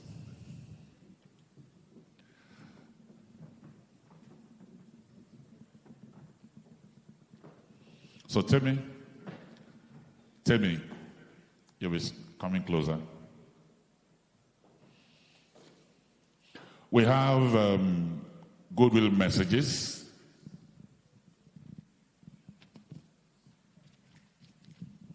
We already have a representative of the EVC of NCC that will be giving us a Goodwill message. Let's have the podium for the person, please.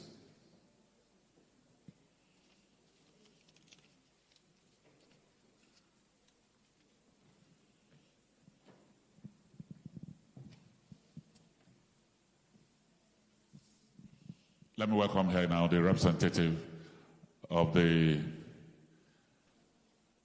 EVC of NCC. I welcome you, sir.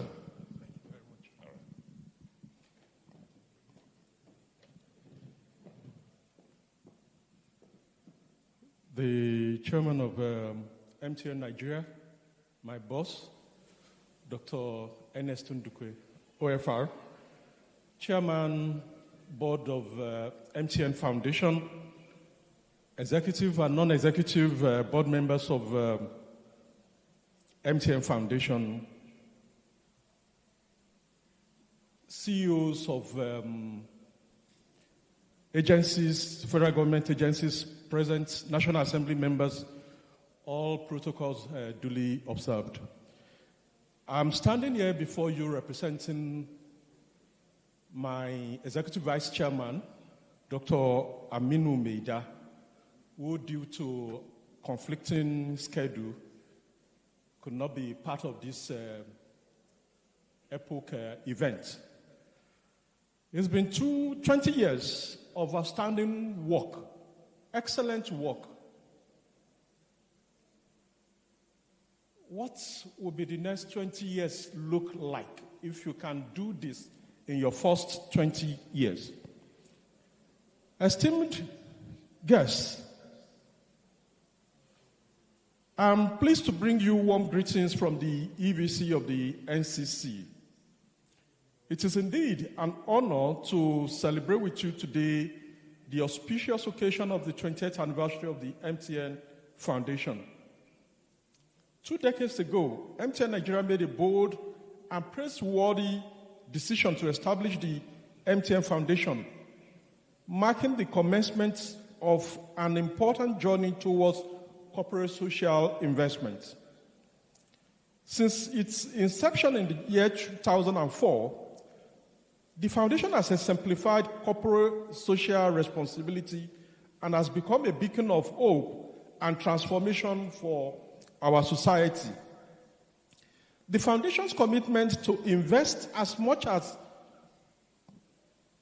the 1% of MTN profit after tax, that's what it gets from MTN, for impactful projects has allowed the foundation to positively affect the lives of many Nigerians through community infrastructure development, health-related initiatives that focus on women and children and youth development to equip Nigerians with skills, tools, access, knowledge, and opportunities, especially in ICT, to become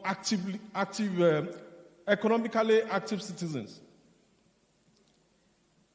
As gleaned from the MTN Foundation website, over 30 billion has been invested in these initiatives across the 36 states of the Federation and the FCT. This is no small feat, and we applaud you resoundingly for your commitment to transforming the lives of Nigerians, especially in the rural communities. It's been 20 years of positively impacting lives. However, the MTN Foundation's journey is far from over.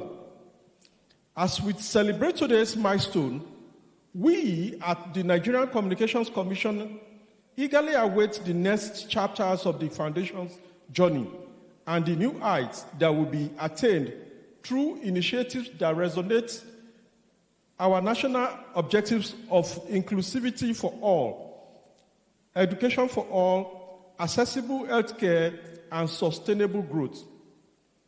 We are mindful of the challenges currently confronting us as an industry, as well as those that may be ahead, and we will continue to work closely together to surmount these challenges.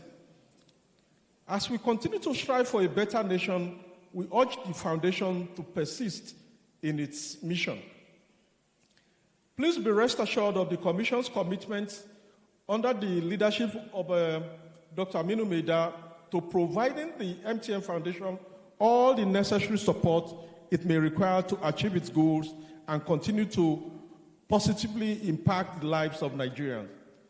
Finally, as we commemorate the spirit of social investment and philanthropy highlighted by MTN Nigeria through the good work of the MTN Foundation, we pray this milestone event further fans the flame of your passion and commitment towards improving the quality of lives of Nigerians.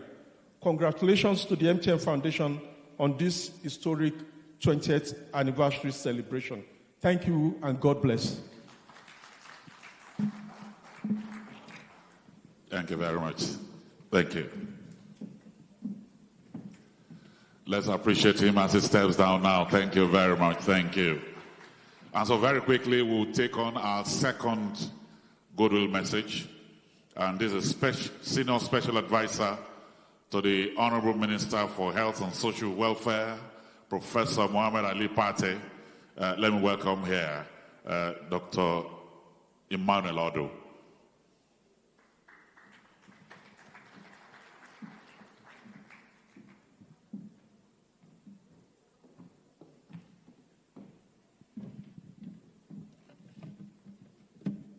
I've been introduced already. I'm Dr. Emmanuel Odu, representing the Coordinating Minister of Health and Social Welfare, Professor Muhammad Ali Pate.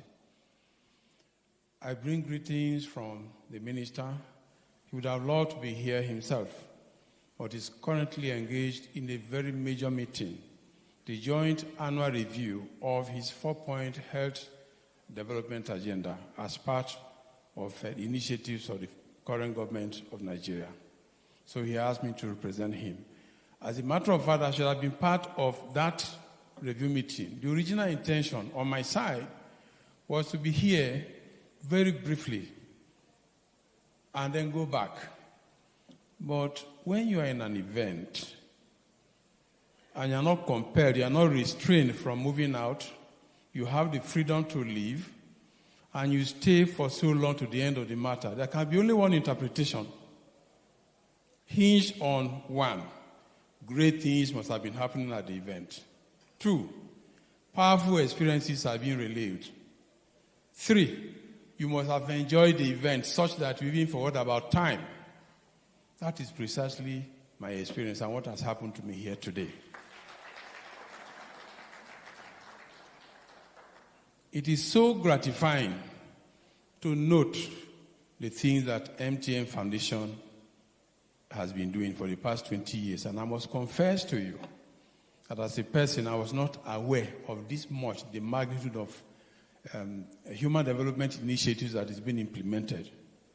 And the key into the plan, fit well into the plan of the current minister, whom I represent here at this moment. And as has been highly publicized, the initiatives of the health sector under his administration hinge on 4 principal pillars. One of them is governance and leadership of the health sector. I won't go into detail, I'll just mention them. Second one is about improving population health through initiatives anchored around service delivery. The third one is about improving health setup value chain, initiatives that will increase or improve local production of medical products and reagents such that the value of those commodities are reduced and within the reach of the average person. And the fourth component is improving health security, which deals with the issues of containing infectious diseases, minimizing outbreak, and therefore contributing to pandemic reduction. Now, back to the initiatives. It's really, as I said, gratifying to see what MTN has done. In the core development, MTN Foundation has done in the core human development areas of education and health. Now, we urge, based on what I have seen and what MTN Foundation is doing, that the foundation works more closely and comes in close relationship with the agenda of the Federal Minister of Health, the Health Sector Development Plan and Strategy of the current administration.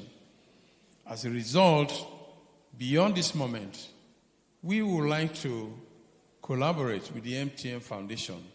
I should be meeting with the Executive Secretary. I'll pick his contact number from this meeting and then invite her or representatives of the Health Sector Initiative so that it can become, the MTN Foundation can become part of the sector-wide approaches. This is a vehicle that brings all key actors in the health sector together so as to avoid fragmentation and to put resources together as well with great potential for bigger impacts in terms of the health sector outcomes as a whole. Thank you so much, and we look forward to a very fruitful collaboration with MTN Foundation, even as the foundation continues to improve on people's lives in various parts of the country. And I was delighted to hear about the work at the primary healthcare center in Nasarawa State. While I was in service, I led the initiative that led to the creation of primary healthcare under one roof, which creates the state primary healthcare boards under which the primary healthcare center in Nasarawa State falls. And we are happy that MTN Foundation is keyed into these initiatives. Thank you so much, and may the Lord bless us. Thank you.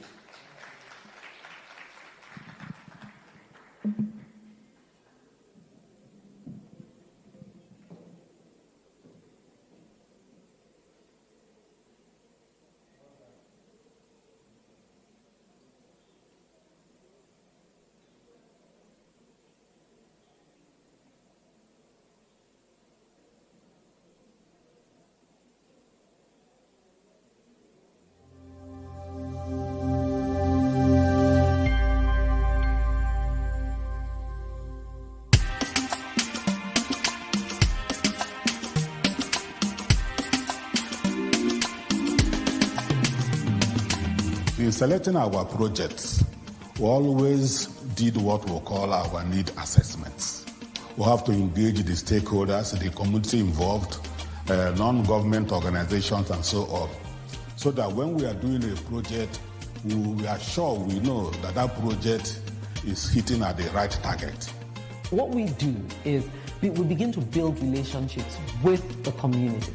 We don't just go into a community, we engage the community heads, we engage the women leaders, the youth leaders, and we bring them all to like a small parliament where we tell them what we're trying to do.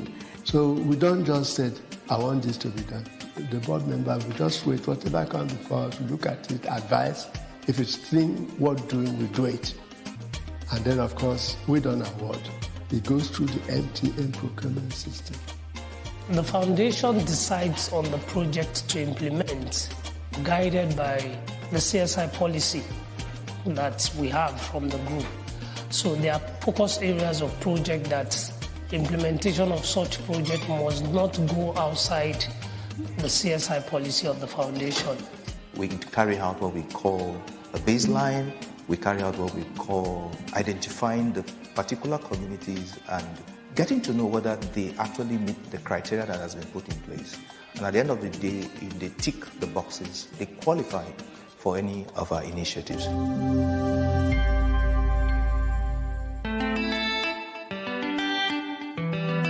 At the foundation, partnership is a priority for us. And the simple reason is because we know we can't do it all alone. It's better to partner and scale and have greater impact. Implementing partners are very key and integral to the success of our projects. So from the beginning, you have a brief which you share with your implementing partners, which defines their roles and responsibilities on the project. Bank of Industry, we are established to provide financial assistance for the economic growth of the country. We understand, what they stand for in terms of what they intend to achieve with the CSR projects across the country. We are that scientific tool that you can use to measure the impact of an intervention that is being sponsored by any group. We've worked with MTN Foundation for 15 years precisely, and over that period we've done quite a number of projects.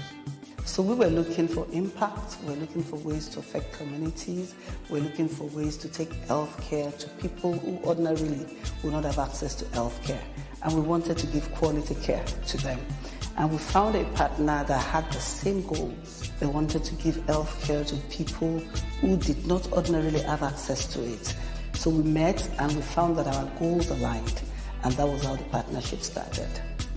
On the part of MTN, the key motivation is to contribute to reducing drug abuse in Nigeria, having noticed the prevalence of drug abuse, and also the fact that they see what NDLEA is doing. And I think that informed the proposal for a partnership between NDLEA and MTN. MTN Foundation happens to be one of our leading private sector partners with focus on the health sector at the Africa Social Impact Summit. They are thought leaders when it comes to the health sector across the continent. And they drive this by inspiring other private sector organizations and walking the talk to show Africa what needs to be done and how they are leading the charge when it comes to transforming the health sector across the continent. The project we execute with MTN Foundation is Scholarship for Blind Students, which is one of MTN's projects. And we have been coordinating this since inception. It's a journey that we have embarked with MTN, and it's been very impactful. And it's a project that we've been executing with all our emotions. I know it's very close to MTN's foundation heart. This for us was a very interesting partnership, especially because over the years we've had various engagements with the MTN organization in building, the SME landscape in Nigeria. We must recognize that funding for art content in Nigeria is very, very limited, and organizations that believe in this are few. So MTN Foundation's involvement and support for our plays made all the difference for us. Without them, I'm not sure that we would have gotten to where we are today.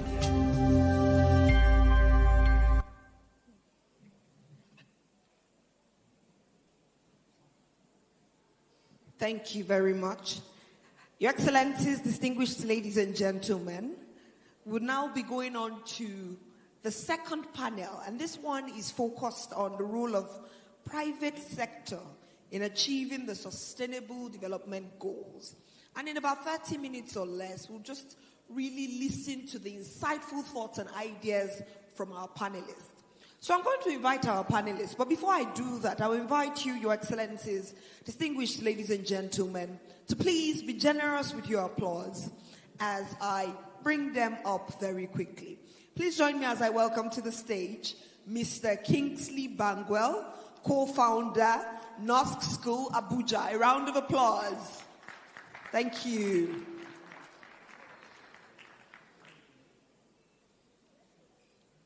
All right. Could please sit here. You're welcome, sir.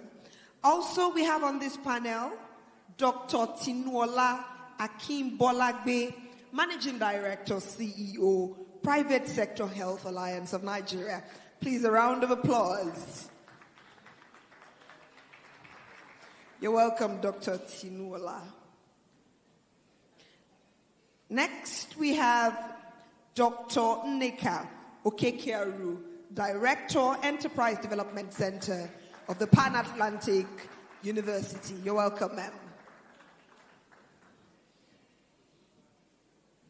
And last but definitely not the least is the Senior Manager, Program Implementation, MTN Foundation, Mr. Edward Fagbo. A round of applause. You're welcome.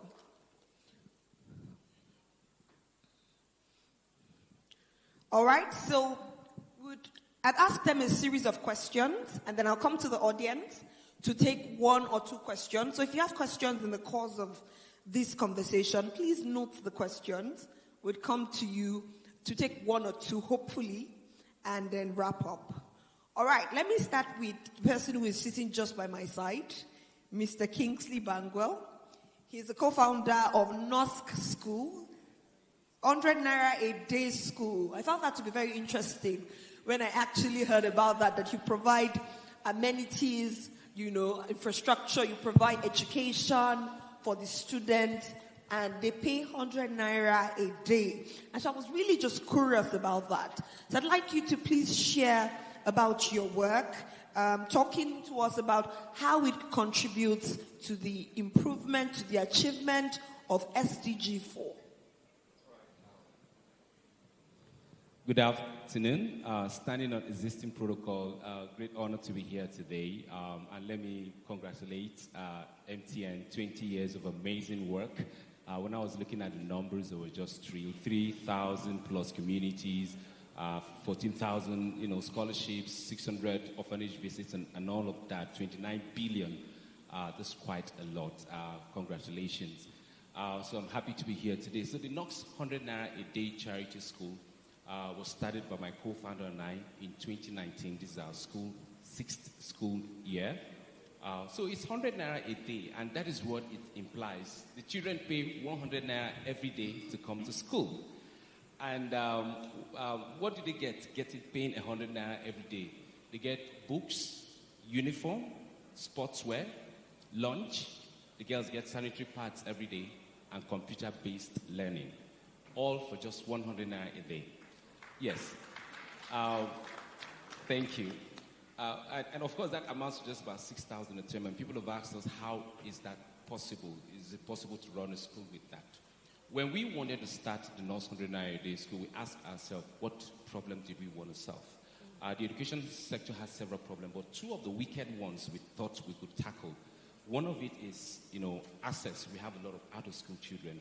The numbers say maybe 18 million of them wouldn't be in school today. That's basically that number, twice the size of maybe Singapore. So that's a big problem. Government is trying to do what it can, but I think as private sector and civil society, we can contribute. So we said we could try to do something around that. The second part is a report that states that children from low-income families and underserved communities are learning at 19%, compared to 79% of children from high-income and elite schools. So it means that learning is not happening as much as for those kind of kids. A World Bank report actually said 70% of our children are not learning.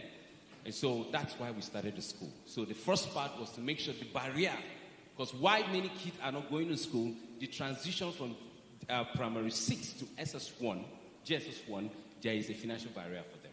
So for instance, to start school, even in a government school, it's maybe 35,000 Naira. It's not a fee, but you need to pay that for a couple of things. But at the NOSC 100 Naira a day school, you arrive the first day, you pay 100 Naira, and you get your books and all of that. And actually, the 100 Naira is not mandatory. If you pay it and you don't pay it, it's not a problem. We guarantee 6 years of secondary school education. So we're addressing that in Kuje community, where we started with 30 kids, and today we have 170 children in the school facility. Yes. The second part, thank you. The second part of the problem we're addressing, which is learning gap. What we're doing in addressing learning gap, we're doing a couple of things, but let me talk about 2 of them very quickly. At the NOSC schools, we try to eliminate note copying, and we use workbooks instead.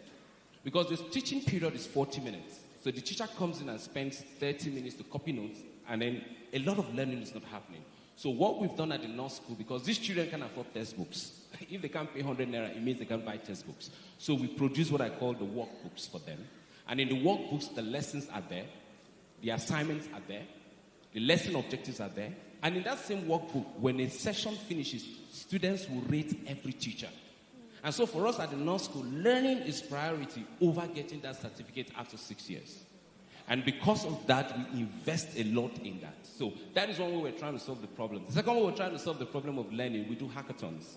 So hackathon is where every term, one of the CA, instead of just writing tests and getting an assessment, we group the students, GSS1, SS3, into a group and give them a social problem to solve. And then in solving that problem, you will do a presentation using PowerPoint, building a prototype, solving that problem. So we're developing learning skills. We're developing 21st century collaborative skills and all of that. All of that is happening so that we can solve that second problem of learning. And we have results to show that what we're doing is working. It's important to, let me wrap this by saying, while 100 Naira a day doesn't keep them in school, we depend on partners who come in to adopt the children at 80,000 a term.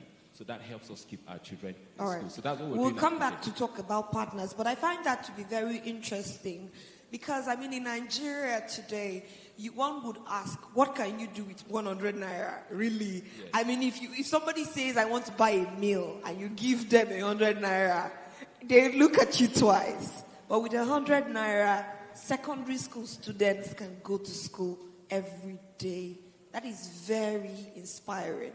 All right, let me come to Dr. Tinola Akim Bolagbe, Managing Director, Private Sector Health Alliance of Nigeria.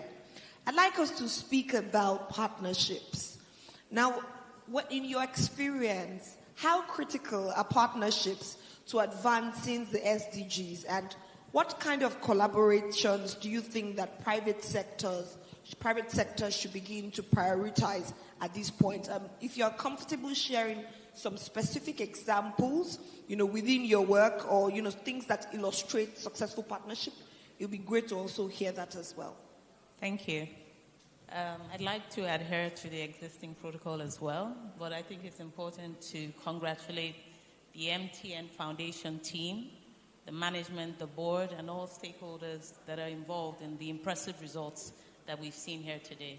I think the impact is amazing, and I think it's something that we need to celebrate. So I crave the indulgence of the audience for us to give them a round of applause, please. Thank you. So, I mean, it's obvious to everyone that if we do not make concerted efforts right now, we are not going to be able to achieve any of the SDG goals. So partnerships are so critical. Now, I work with the private sector. My organization is called the Private Sector Health Alliance. And what we do is try to mobilize resources. So a lot of people make the mistake of thinking that resources are just financial resources.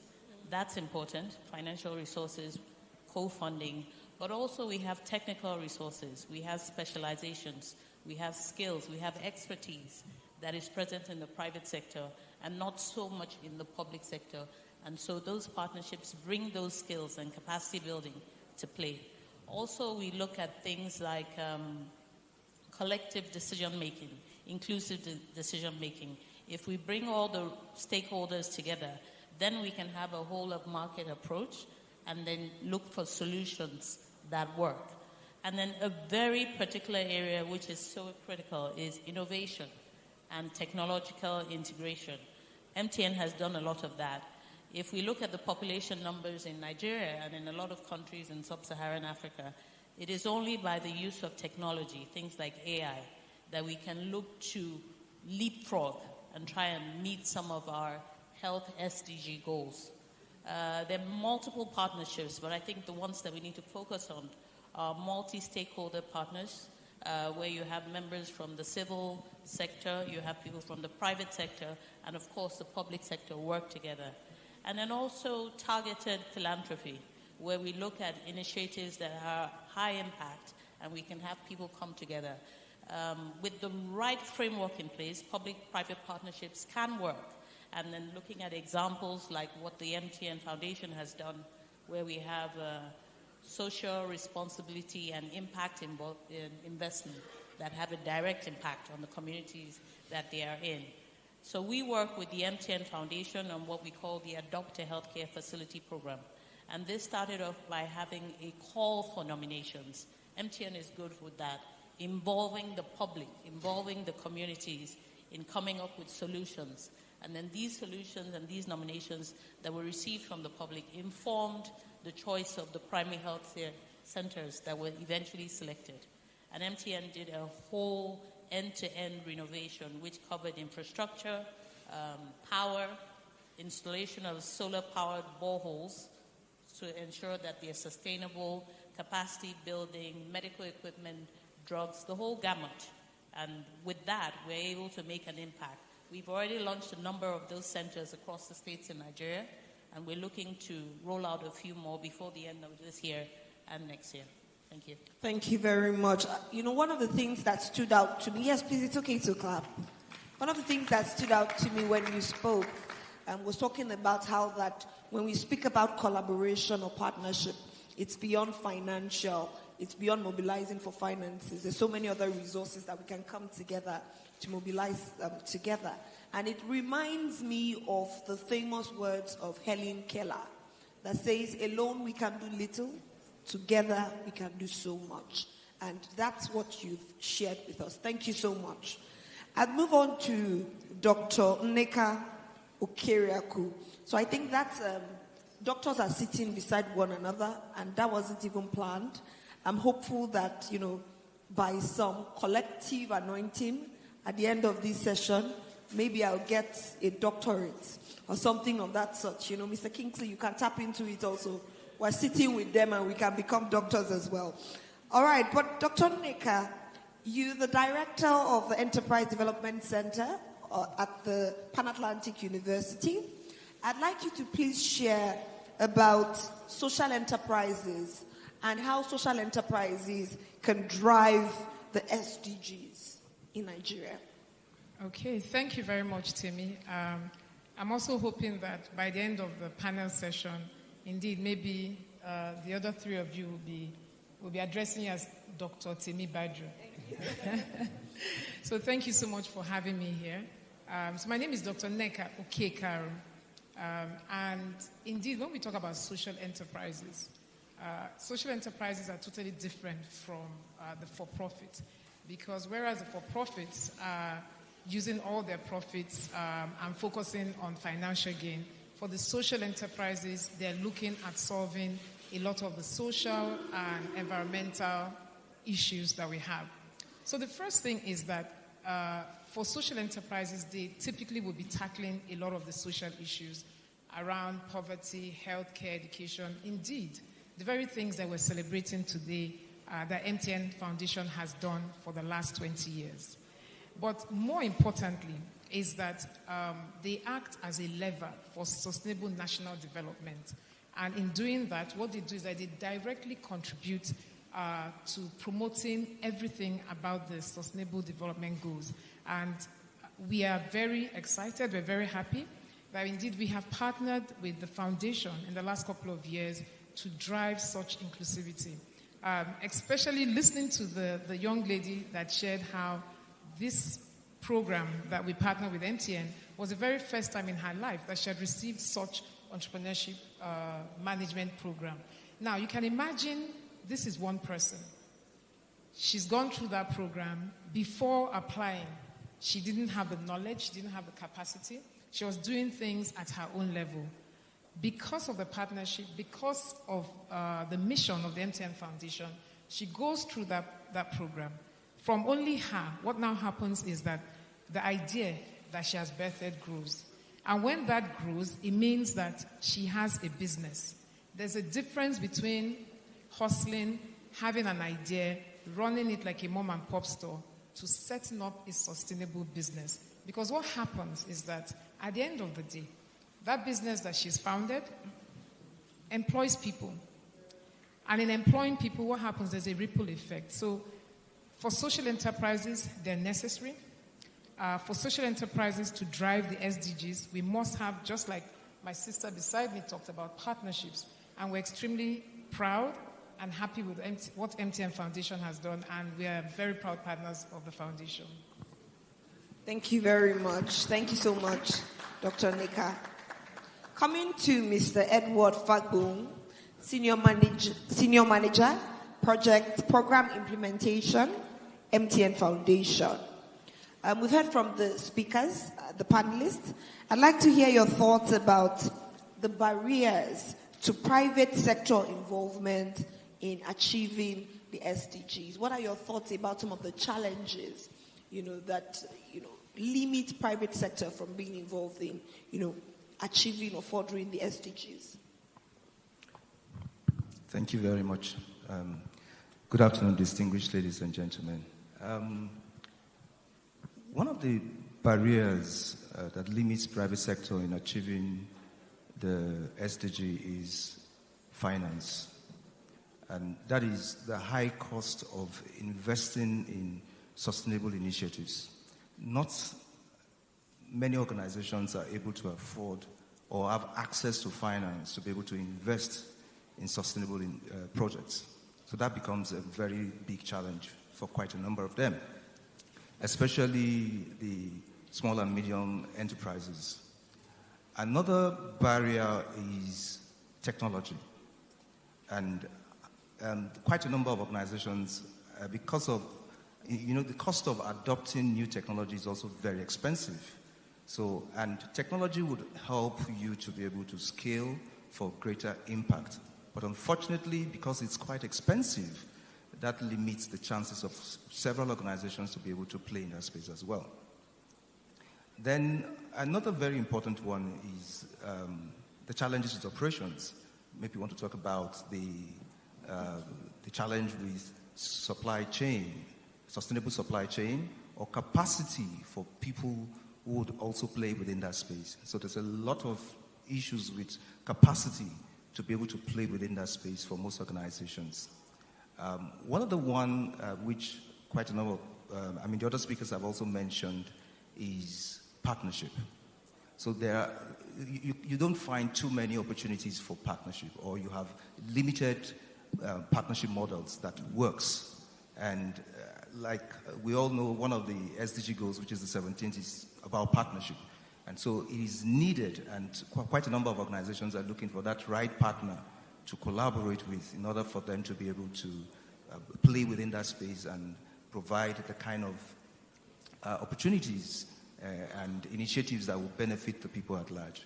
And I think the final one I want to mention is the issue of measurement and data. So lack of adequate data is also a key barrier in order for you to be able to understand the environment you want to play in, and there's a lack of skill in terms of measurement. You don't, without good measurement, you can't really tell whether your investment within that space is yielding the desired result. So I think these are some of the barriers why quite a number of private organizations are unable to contribute to the SDGs. Thank you. Thank you very much. Just taking a cue from what you've shared, I'll come back to Mr. Kingsley, because when we talk about challenges that private sector face in achieving the SDGs, I think he's an example, a practical example of somebody who is trying to achieve the SDGs, and who, of course, you've shared about what you do at NOSC, 100 Naira a day school, and I believe that it must be with some challenges also. Or has it been like an easy ride, just sailing through, enjoying the phase? Have there been any challenges? And what, solutions do you think have helped? And, what are some of the things that you believe would help further? All right.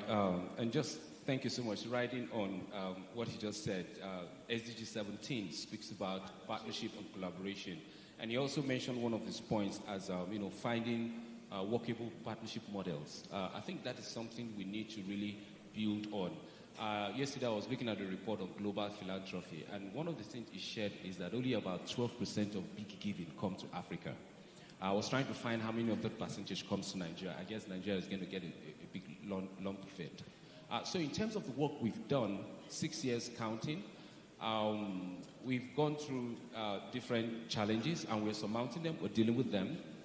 The first, when we went to the community to start, we went to a local community, Kuje, on your way to the airport. So there were social, cultural barriers. So for instance, some of those parents would prefer for their kids to go to the farm to go sell than to go to school. So it took a lot of engagement and working with the traditional ruler to really help them understand that could you make the sacrifice for just a few years, and in terms of returns, what your child is going to become and the return is going to be a lot more. And so that has been one challenge we're dealing with. We've had some parents even come to withdraw their daughters to marry them off, or withdraw their boys to send them off to go work in the farms and all of that. So we're dealing with some of those kind of challenges. The other challenge we're also dealing with, when we started and say it was 100 naira, we needed partners, there's a trust issue. People were like, how do I trust this? And all of that. We've had people drive all the way to Kuje to physically see that this is a real location. But thank God for some of the partnerships we've had with embassies, the Ireland Embassy, Finland Embassy, the US Embassy, and of course the MTN partnered with us early in the year. So we're using that to also deal with that trust, and we're on social media. Another challenge I would say we've faced also. So basically we have 170 children, and about half of them currently are sponsored. So we still have more children that need to be sponsored and supported to help us run operations. Finance is a big deal. We need more resources so that we can pay our teachers. We don't work with volunteer teachers. I need to make this clear. Because sometimes people think because it's a 100 naira school, we've actually had people who drove down and thought we were operating under a thatched roof or zinc.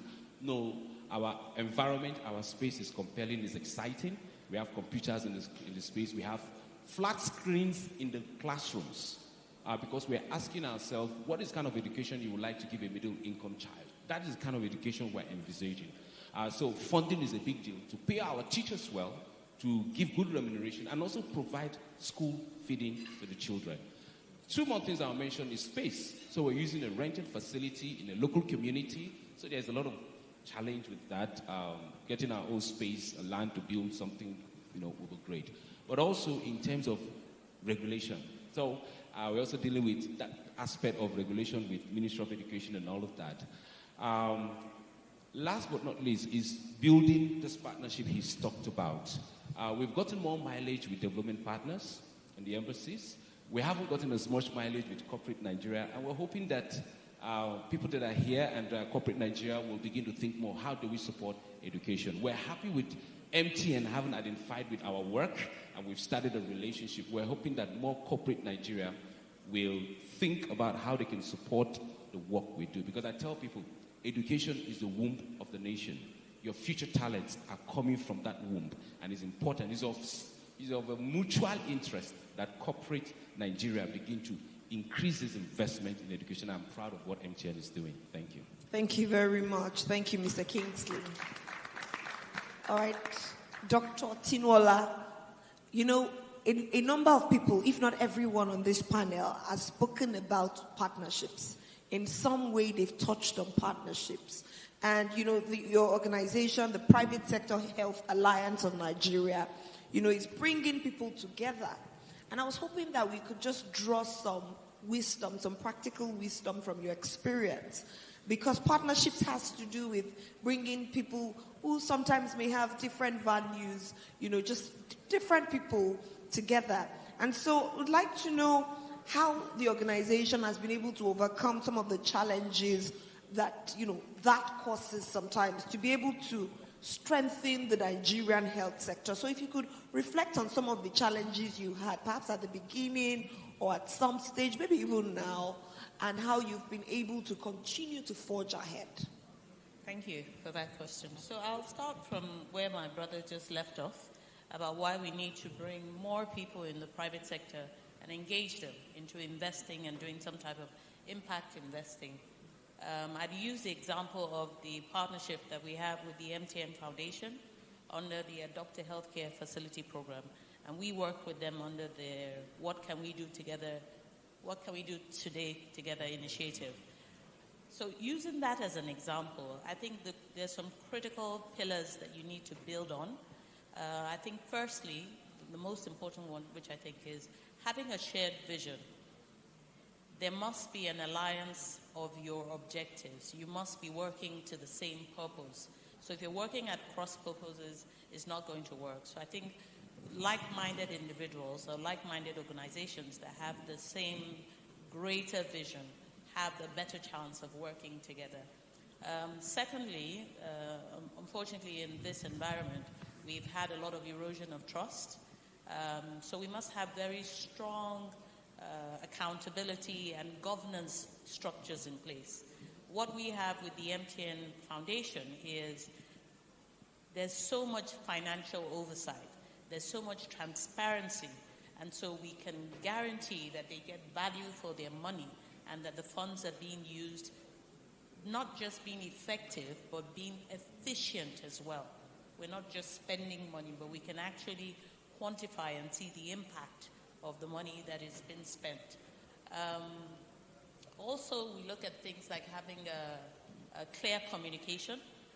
So right from the start, the MTN Foundation were clear on what it is that they're willing to do, what it is that falls outside the ambit of their own guide as to their corporate social investments. And that helped us to be on track, very clear communications and good feedback mechanism.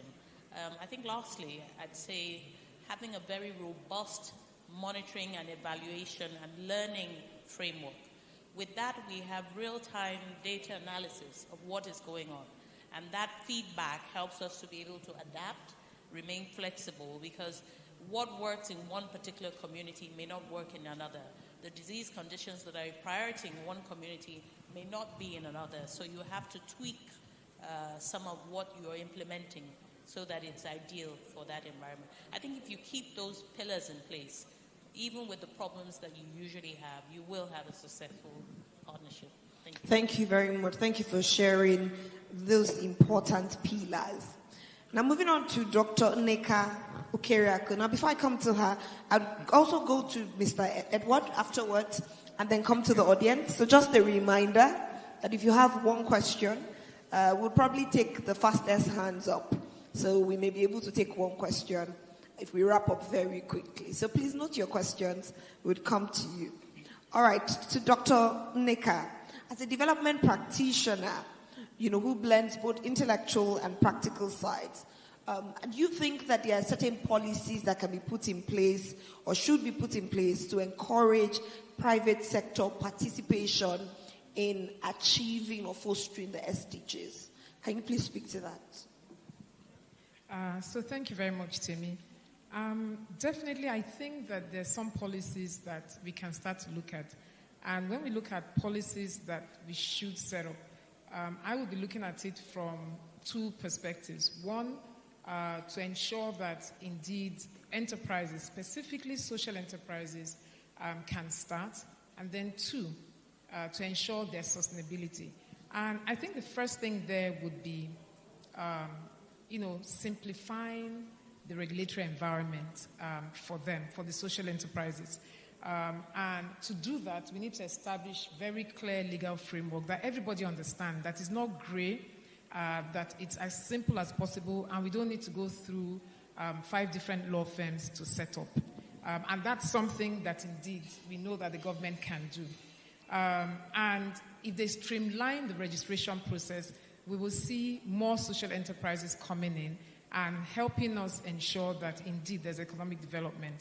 Now, the second thing that we can look at from a policy perspective would be, and that now ties in with sustainability, would be to incentivize some of the things that are happening in that space through tax reforms, okay, and through certain initiatives. So the government can have a policy in place whereby there are subsidies for these social entrepreneurs, because what they're doing indeed, at the end of the day, is helping to develop the economy, number one. Number two, is going to have a ripple effect across everything, from jobs all the way to maternal, in making sure that maternal health grows up.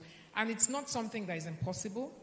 It's not something that we need to overthink. It's just something that needs to be done. And I think the last one is the reason and the essence for the MTN Foundation's existence, and that is partnerships. And I think from a policy perspective that the government can promote public-private partnerships.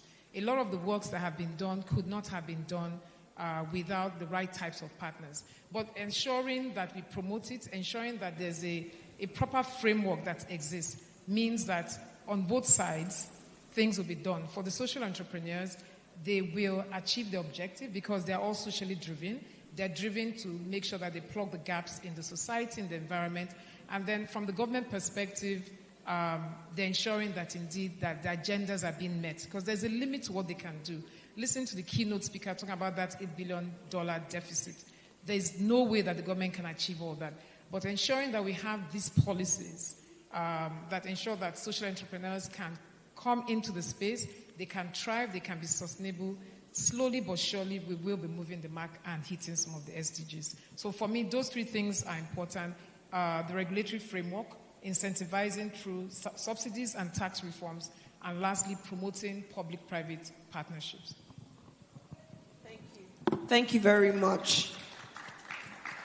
Speaking about partnerships and collaborations, I think one important place where those things happen are at conferences, at events like this, because I can already see on this part of this hall, exchange of business cards going on already. So partnerships are already being fostered here. Now let me move on to Mr. Edward. So there's this conversation about private sector organizations, some private sector organizations, playing in areas that are, giving back in areas that have to do with their core areas, as opposed to perhaps areas that are national priorities. What are your thoughts about this? And is there a balance? Is there a way to strike a balance? What do you think about this? All right. Thank you very much, Temi.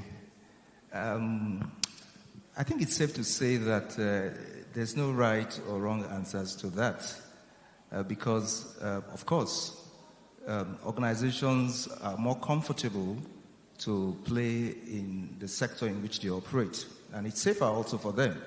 That's why you'll find a lot of technology companies who rather do things within the technology space. And other organizations who are in the health space will also do things that will promote health. But for us at MTN, it's a different conversation entirely. Even though MTN is a technology company, and of course we have investments, social investments in technology as well, in education, but we have also decided and deliberately invest into health. And healthcare is very important, and it's one of the core areas in our national life as a country. And this is driven by statistics, data, and our core is also on mother and child, because when you take care of the woman and the children, you have a more healthy society. And you also know that statistics shows that women and children are more likely to patronize or go to health centers or go to health facilities.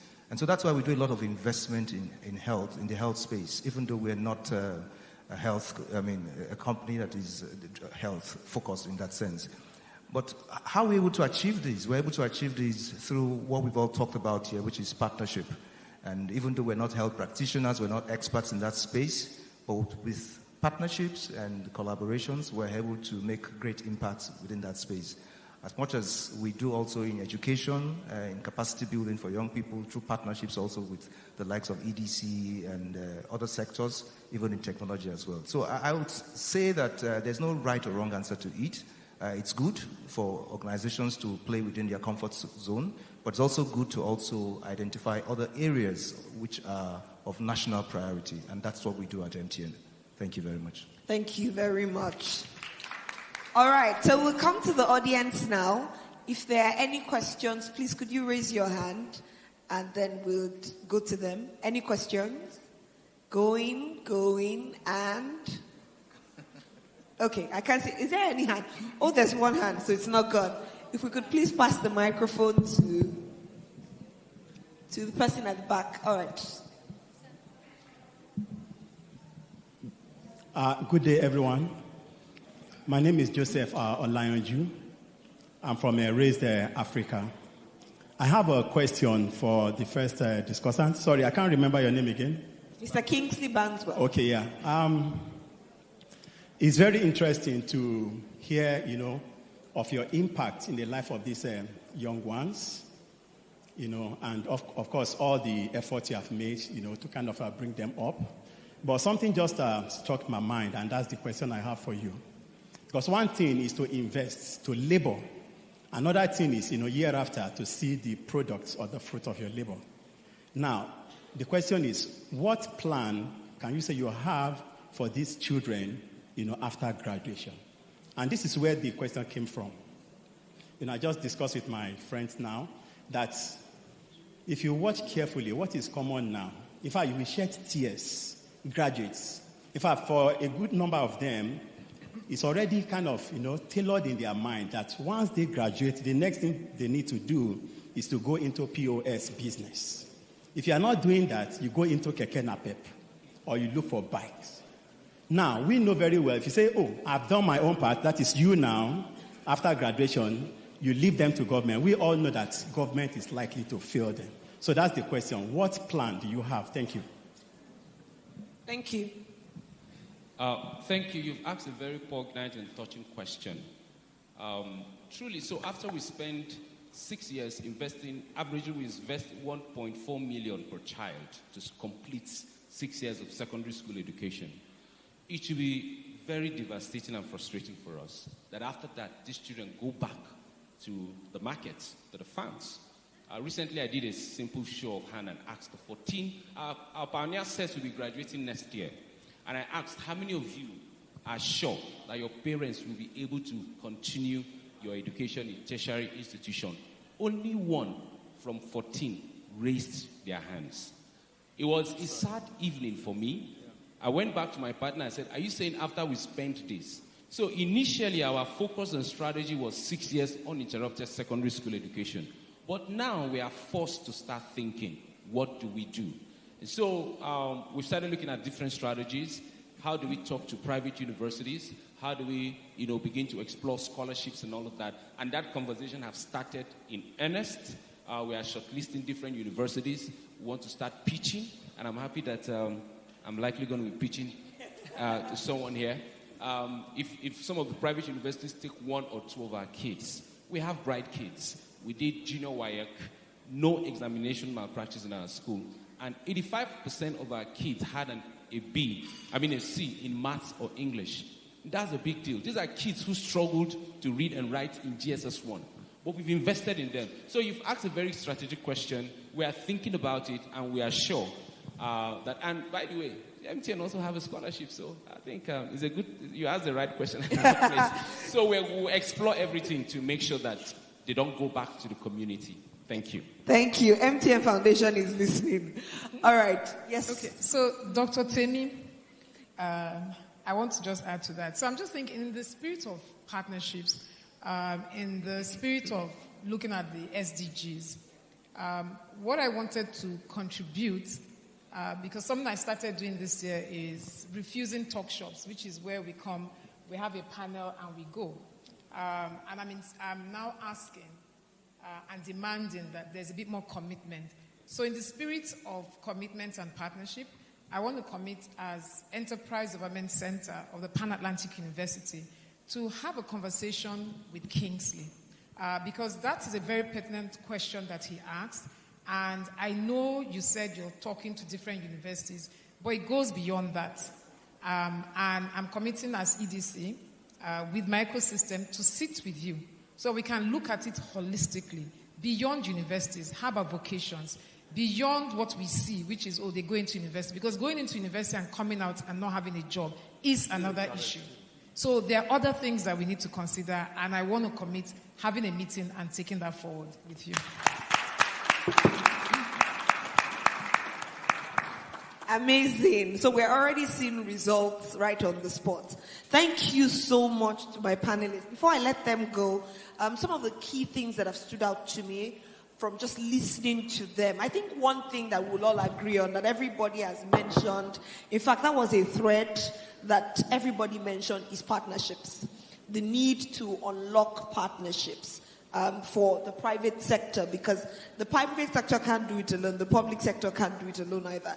And so we need partnerships. So partnerships are key for mobilizing resources. I remember one of the panelists mentioned that it's beyond financial resources. Just even coming together to share knowledge is so important. Also, the panelists spoke about challenges that the private sector is having with respect to contributing to SDGs. And some of the challenges they touched on include finance, include partnerships again, data, trust, regulations, and so on.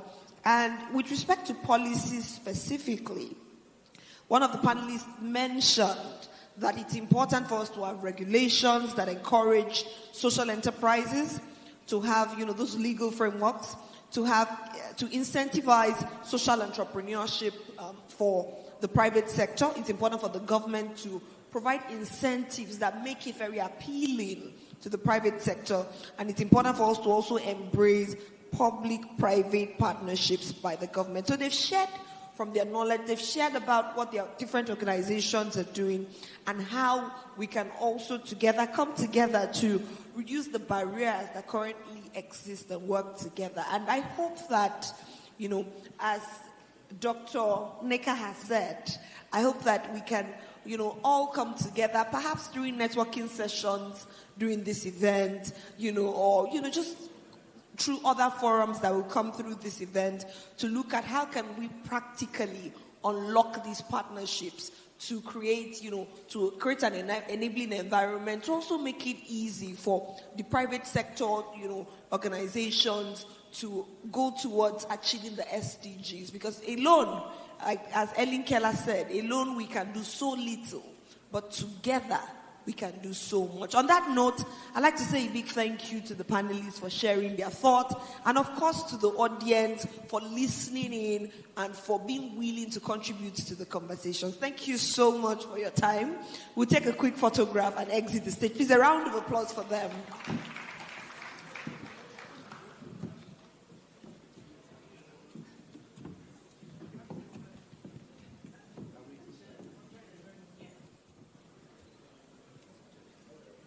Yes, we invite the ED MTN Nigeria Foundation, Madam Odunwayo Sonya, to please join us. The yellow will just pop in between.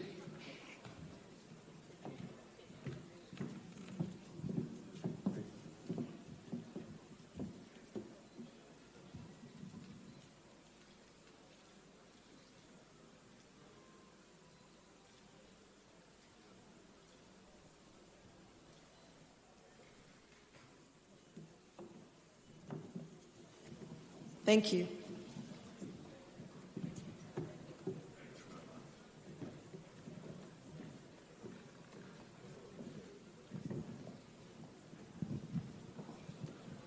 We appreciate the panel and thank you very much.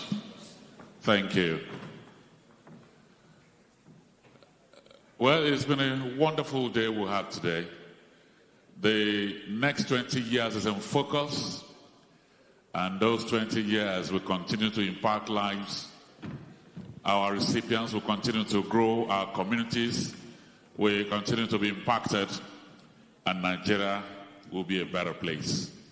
As we're beginning to round up now, let me welcome here the Chief Corporate Services and Sustainability Officer of MTN Nigeria Communications PLC, Mr. Tobechukwu Okigbo, to do a vote of thanks. I welcome you.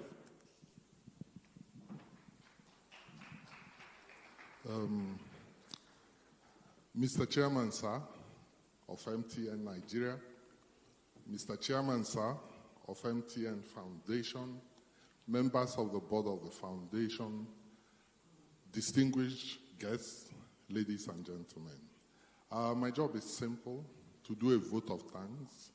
But before I do that, I'll crave the indulgence of both chairmen that are here to invite somebody to this stage who contributed significantly to where the foundation is today and who happens to be here with us.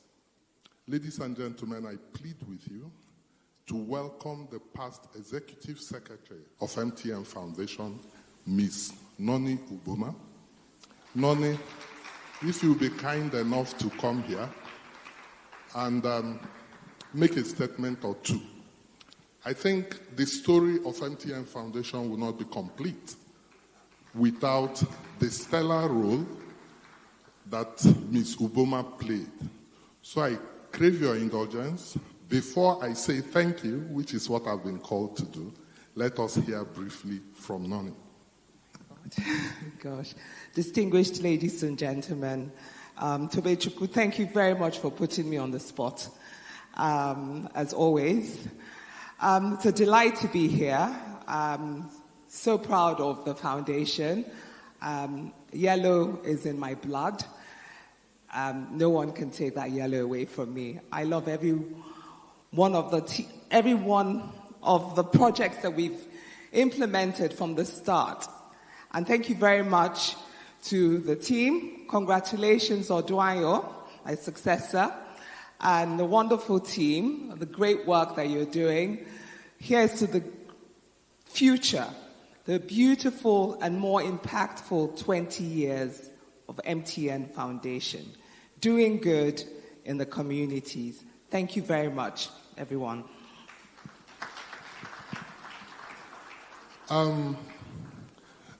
Ladies and gentlemen, when I speak with my colleagues at MTN, there is one thing I always say. I tell them that every day we come to work, the mere fact that we come to work, that our work should be a vocation.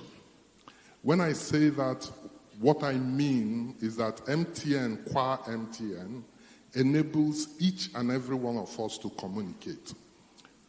And before God and man, the difference between us and the animals out there is that ability that we have to put thoughts together, to communicate with each other, and using those thoughts to build and shape the world in the way we want it to be. If not, probably the chimps will be in charge, but we are in charge. And because that is what MTN enables, we consider it a vocation. Now, if you talk to CSR, as it's normally called, CSR is corporate social responsibility. The responsibility of any corporation, really, is to provide its services or products to the people and to pay its taxes. Anything the organization does after that is much more than CSR, as it is called. That is why at MTN Foundation, what the foundation does is not called mere CSR. They go over and beyond, and they key into what it is MTN itself does, and that is doing good, enabling people, enabling communications, leveling the field, whether it is for those who are visually impaired or differently enabled, as the gentleman said, or for those who have no hope.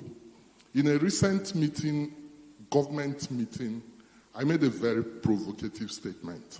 I said that there are parts of Nigeria where the communities have no view of government except for what MTN Foundation does, either through the primary health care, boreholes, or interventions in schools. And therefore, the work the foundation does, for which I am sure members of the foundation are extremely proud, is something to be emulated. In the next 20 years, I expect, in a few years, I will not be in MTN. I expect that in the next 20 years, God keeping us alive, we will gather here and we will thank the foundation for what it continues to do. My job is to say thank you for sitting through this, for listening to us, for clapping and appreciating the work that the MTN Foundation does. I thank you. I thank you, Mr. Chairman. I know how precious your time is. I thank the board of the foundation. I see all of you. I was on that board briefly. Now I'm no longer a member of the board, but it was a pleasure working with you, and it continues to be a pleasure to support in any way I can. Noni brought the foundation to a certain level. Oduayo has taken it to another level. We pray for you, Oduayo, that you will continue to take the foundation further. That at the end of the day, you will stand out and the foundation will stand with you. Ladies and gentlemen, thank you for coming. It's been a great pleasure.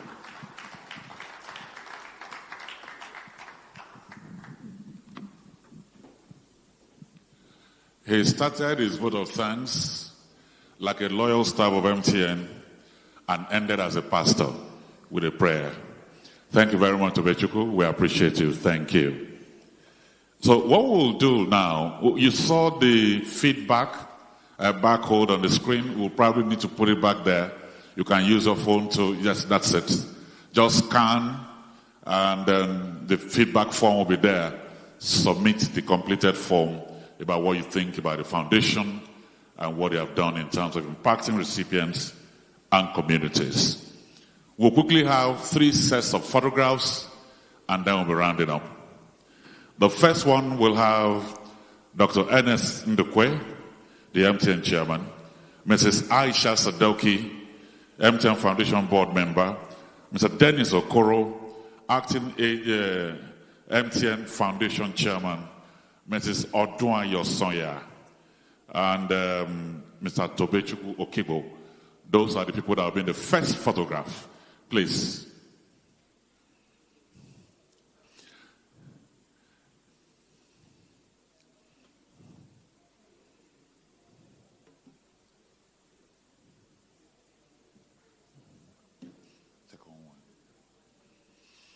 That's the first photograph. The second one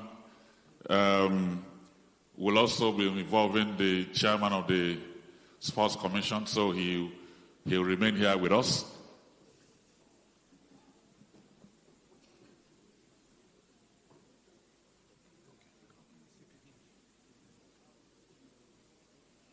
Okay, Honorable Kea, please join us.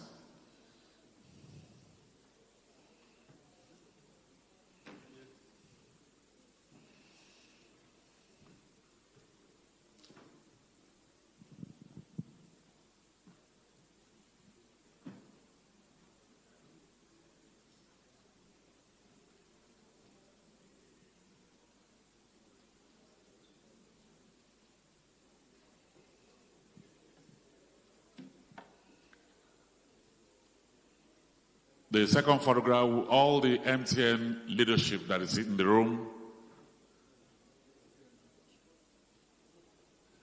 MTN leadership and foundation leadership that are here. Can you?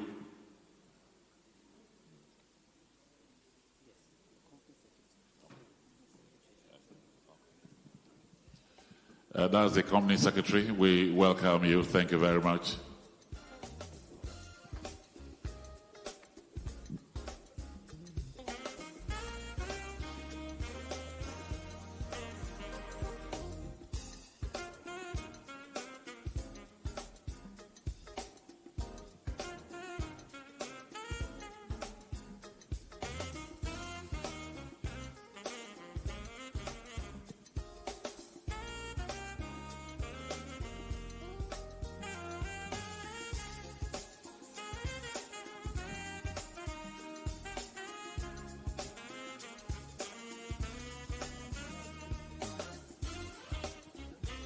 Okay, they said the members of the foundation can leave and then only MTN executives to remain.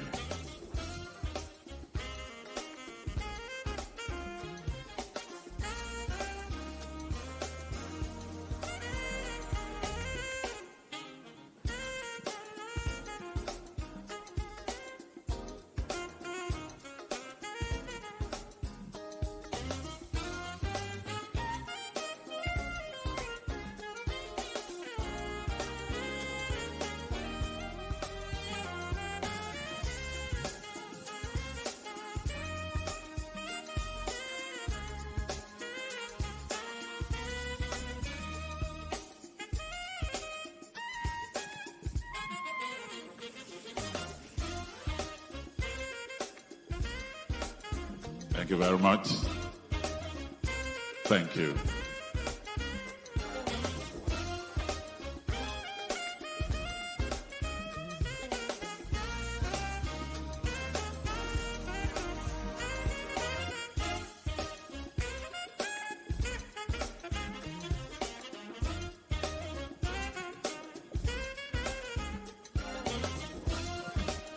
Members of Mr. Modubo Kadri is here, just walked in.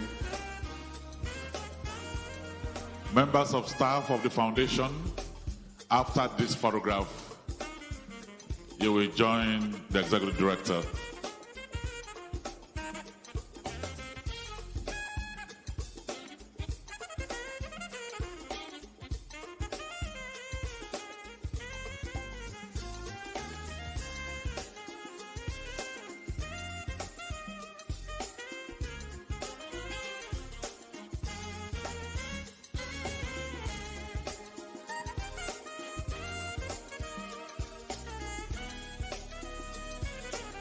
So members of staff of the foundation,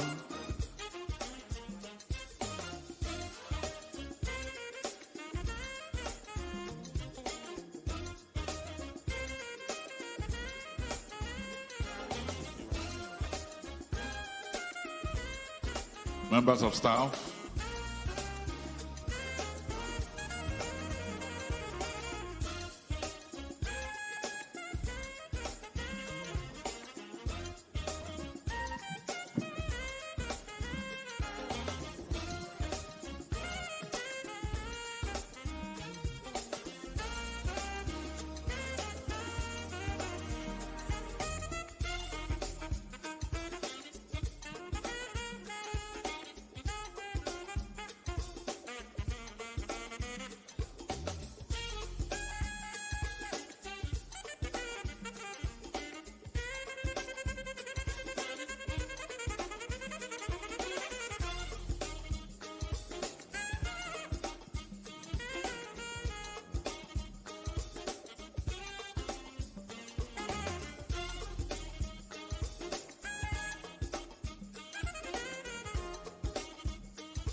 Okay, partners, please. Okay, market doctors, EDC, please. Fishan.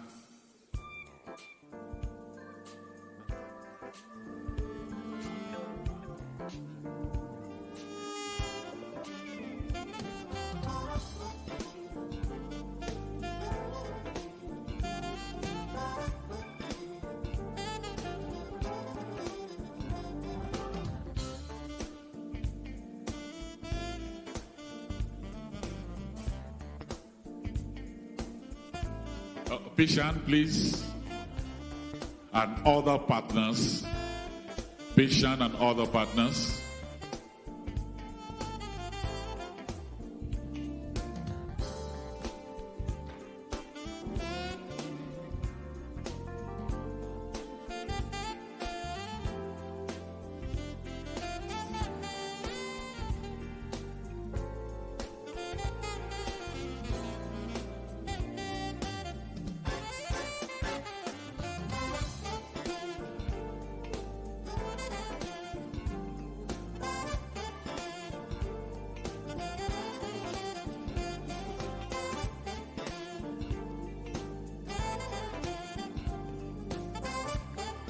Thank you very much. For those who are in the audience, we'll be wrapping up with the first stanza of the national anthem.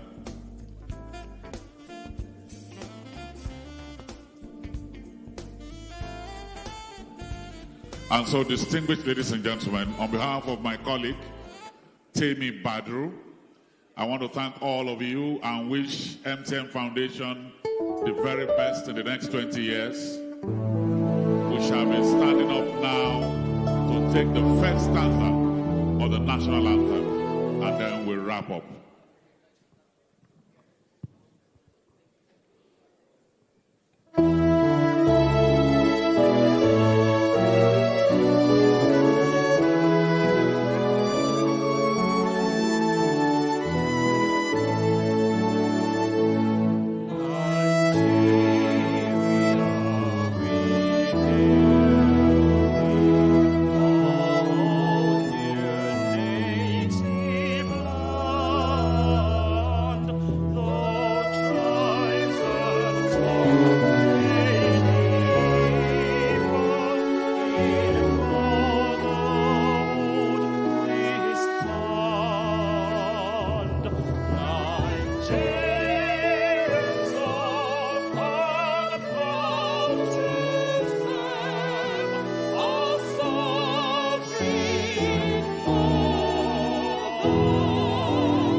Tribes and tongues might be different, but MTN Foundation in brotherhood holds all of us together.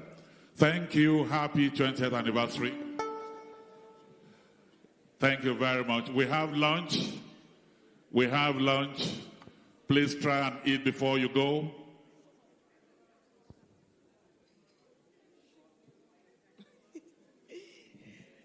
Distinguished ladies and gentlemen, Lunch is served at Aso Hall. And we want you to wait behind to enjoy a token of our hospitality here. MTN Foundation wants you to enjoy lunch. So please don't be in a hurry to go.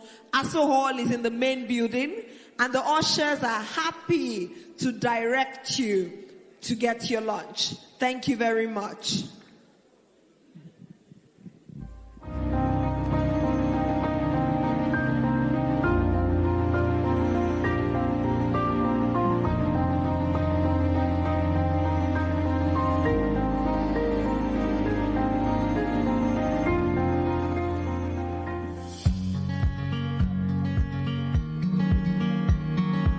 In 2022, we started with a quiz competition for secondary schools, and we had that program in 7 states of the Federation. That same year, we had what we call the Unplugged program that is meant for students. It is a program that runs within the school program to teach them skills like decision-making skills, critical thinking, all imbibed in that Unplugged program. With the support of MTN Foundation, we were able to expand this program, which was originally implemented at federal college level. We managed to implement at state level. We implemented in 3 states here in Nigeria.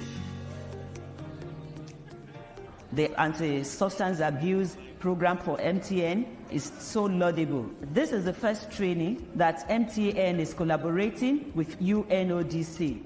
Unplugged training is not a seminar, it's an interactive training. Unplugged lets us know that there are some things that are happening in our society to let the decades of drug abuse or drug-related things to erase in the society.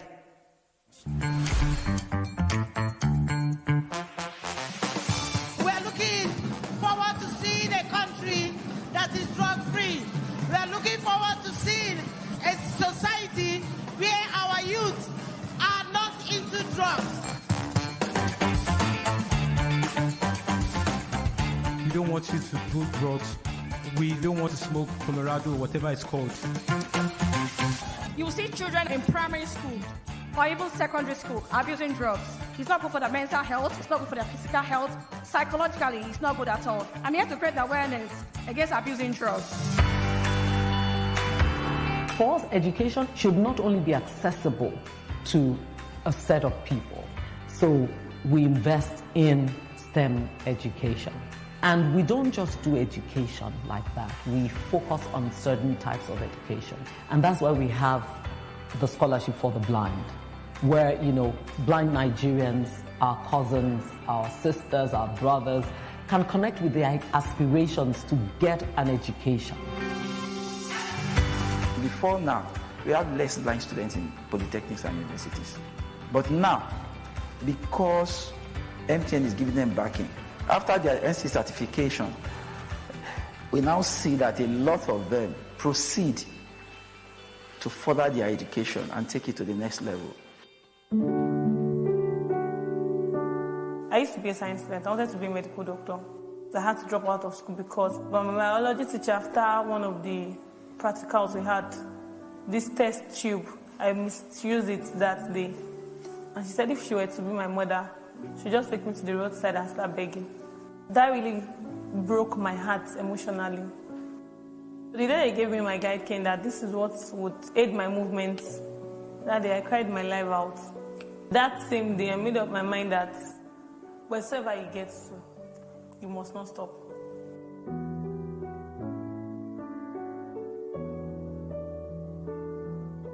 When I got to year 2, I learned that MTN scholarship was out. I decided to shoot my shot, so I tried to apply. My application was accepted.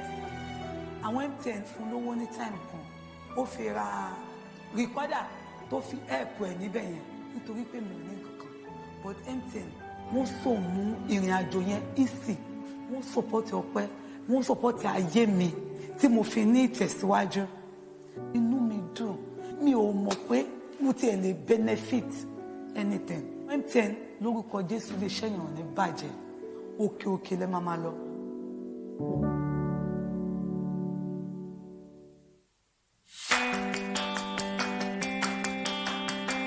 Looking at the impact of MTN scholarship and how it has contributed to my present world, here I am. I'm done with my master's in HR and employment relations. I'm CIPM chartered, and I'm still acquiring more certifications in HR. I am Iridia Ginova, and Okwemi Ginova is my wife.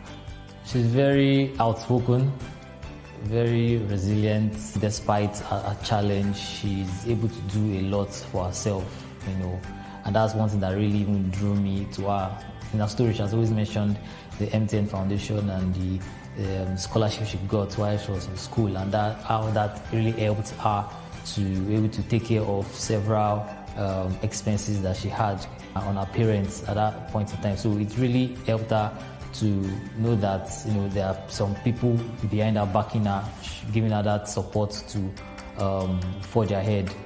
The MTN Foundation gave her that motivation that yes, she can become better, she can do better, and she's much better now.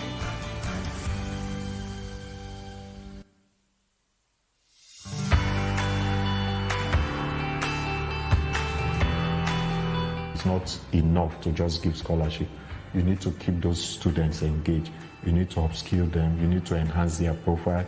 You need to expose them to so many other areas so that when they are making their final career choice, they have as much information as possible just to enhance the profile of each awardee. And it's the difference really that MTN brings to bear.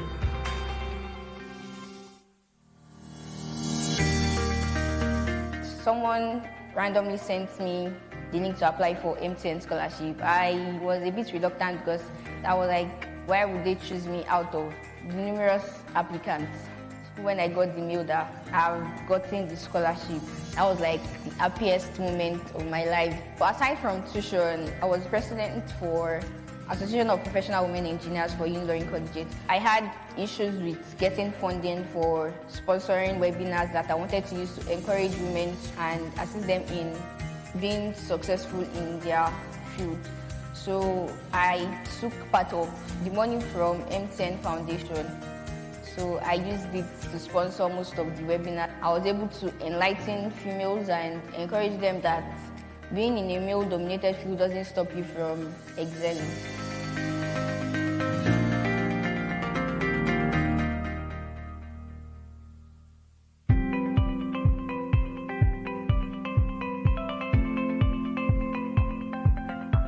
Today is a special day because it is the commissioning of the Science Laboratory Block.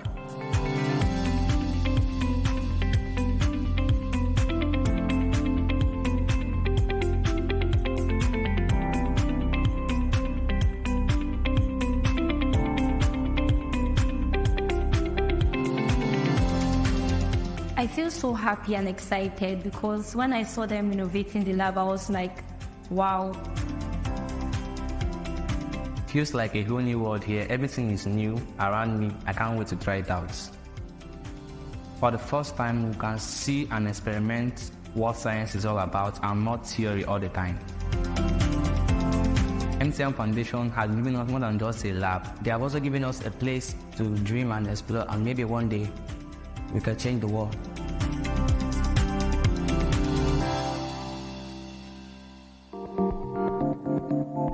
My name is Chukujama Samuel, and I am a student of Boys Secondary School, Orifite, the senior prefect of this great citadel. Our school is here in Anambra State, Nigeria. Our former computer lab, we have just one laptop.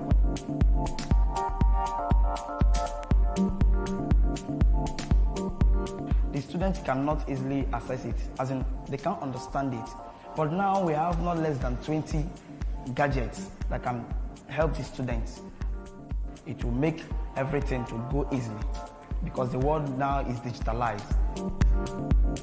I'm so glad to have this in my own time. I'm short of words because I'm so happy. MTNF look into the workings of Diploma School of Music to give opportunities to those who may not have the opportunity of having such a high level training that they will get here. Most of our teachers, they are well trained, they give a high standard, even up to this kind of standard, or even more than the kind of standard given at the universities. We build them up to a level that they won't be afraid of when we say, go into the world and serve the people. My name is Chukwuemuzoma Daniel. My name is Uche Agolo. I'm a student of MCNF Museum Diploma School of Music. I major in voice. Music is like my first love. It's what I can do. It's more than just something I do for fun. So that's why I had to opt to study music professionally here in Nigeria. My musical journey was like a puzzle with a lot of missing pieces. But with MTN Foundation Scholarship, they were able to complete the picture. I am very grateful for the opportunity to pursue music as a career because you gave me the opportunity, and I'm so grateful.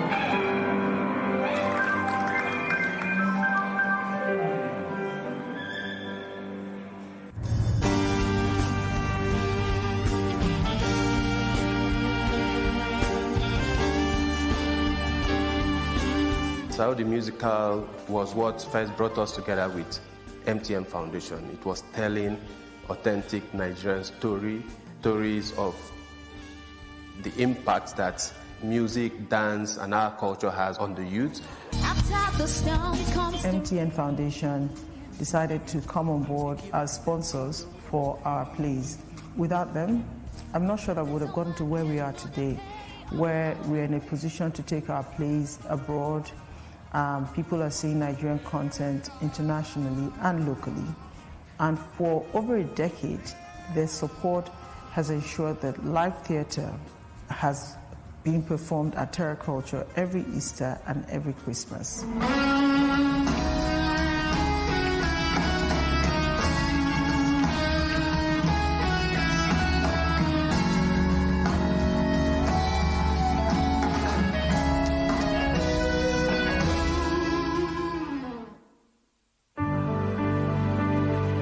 It is not just MTN's foundation, it is our customers' foundation. So we're really grateful to the customer. And we're also thankful to Nigeria and Nigerians who keep us on our toes. They're part of everything that we do and they accept what we do.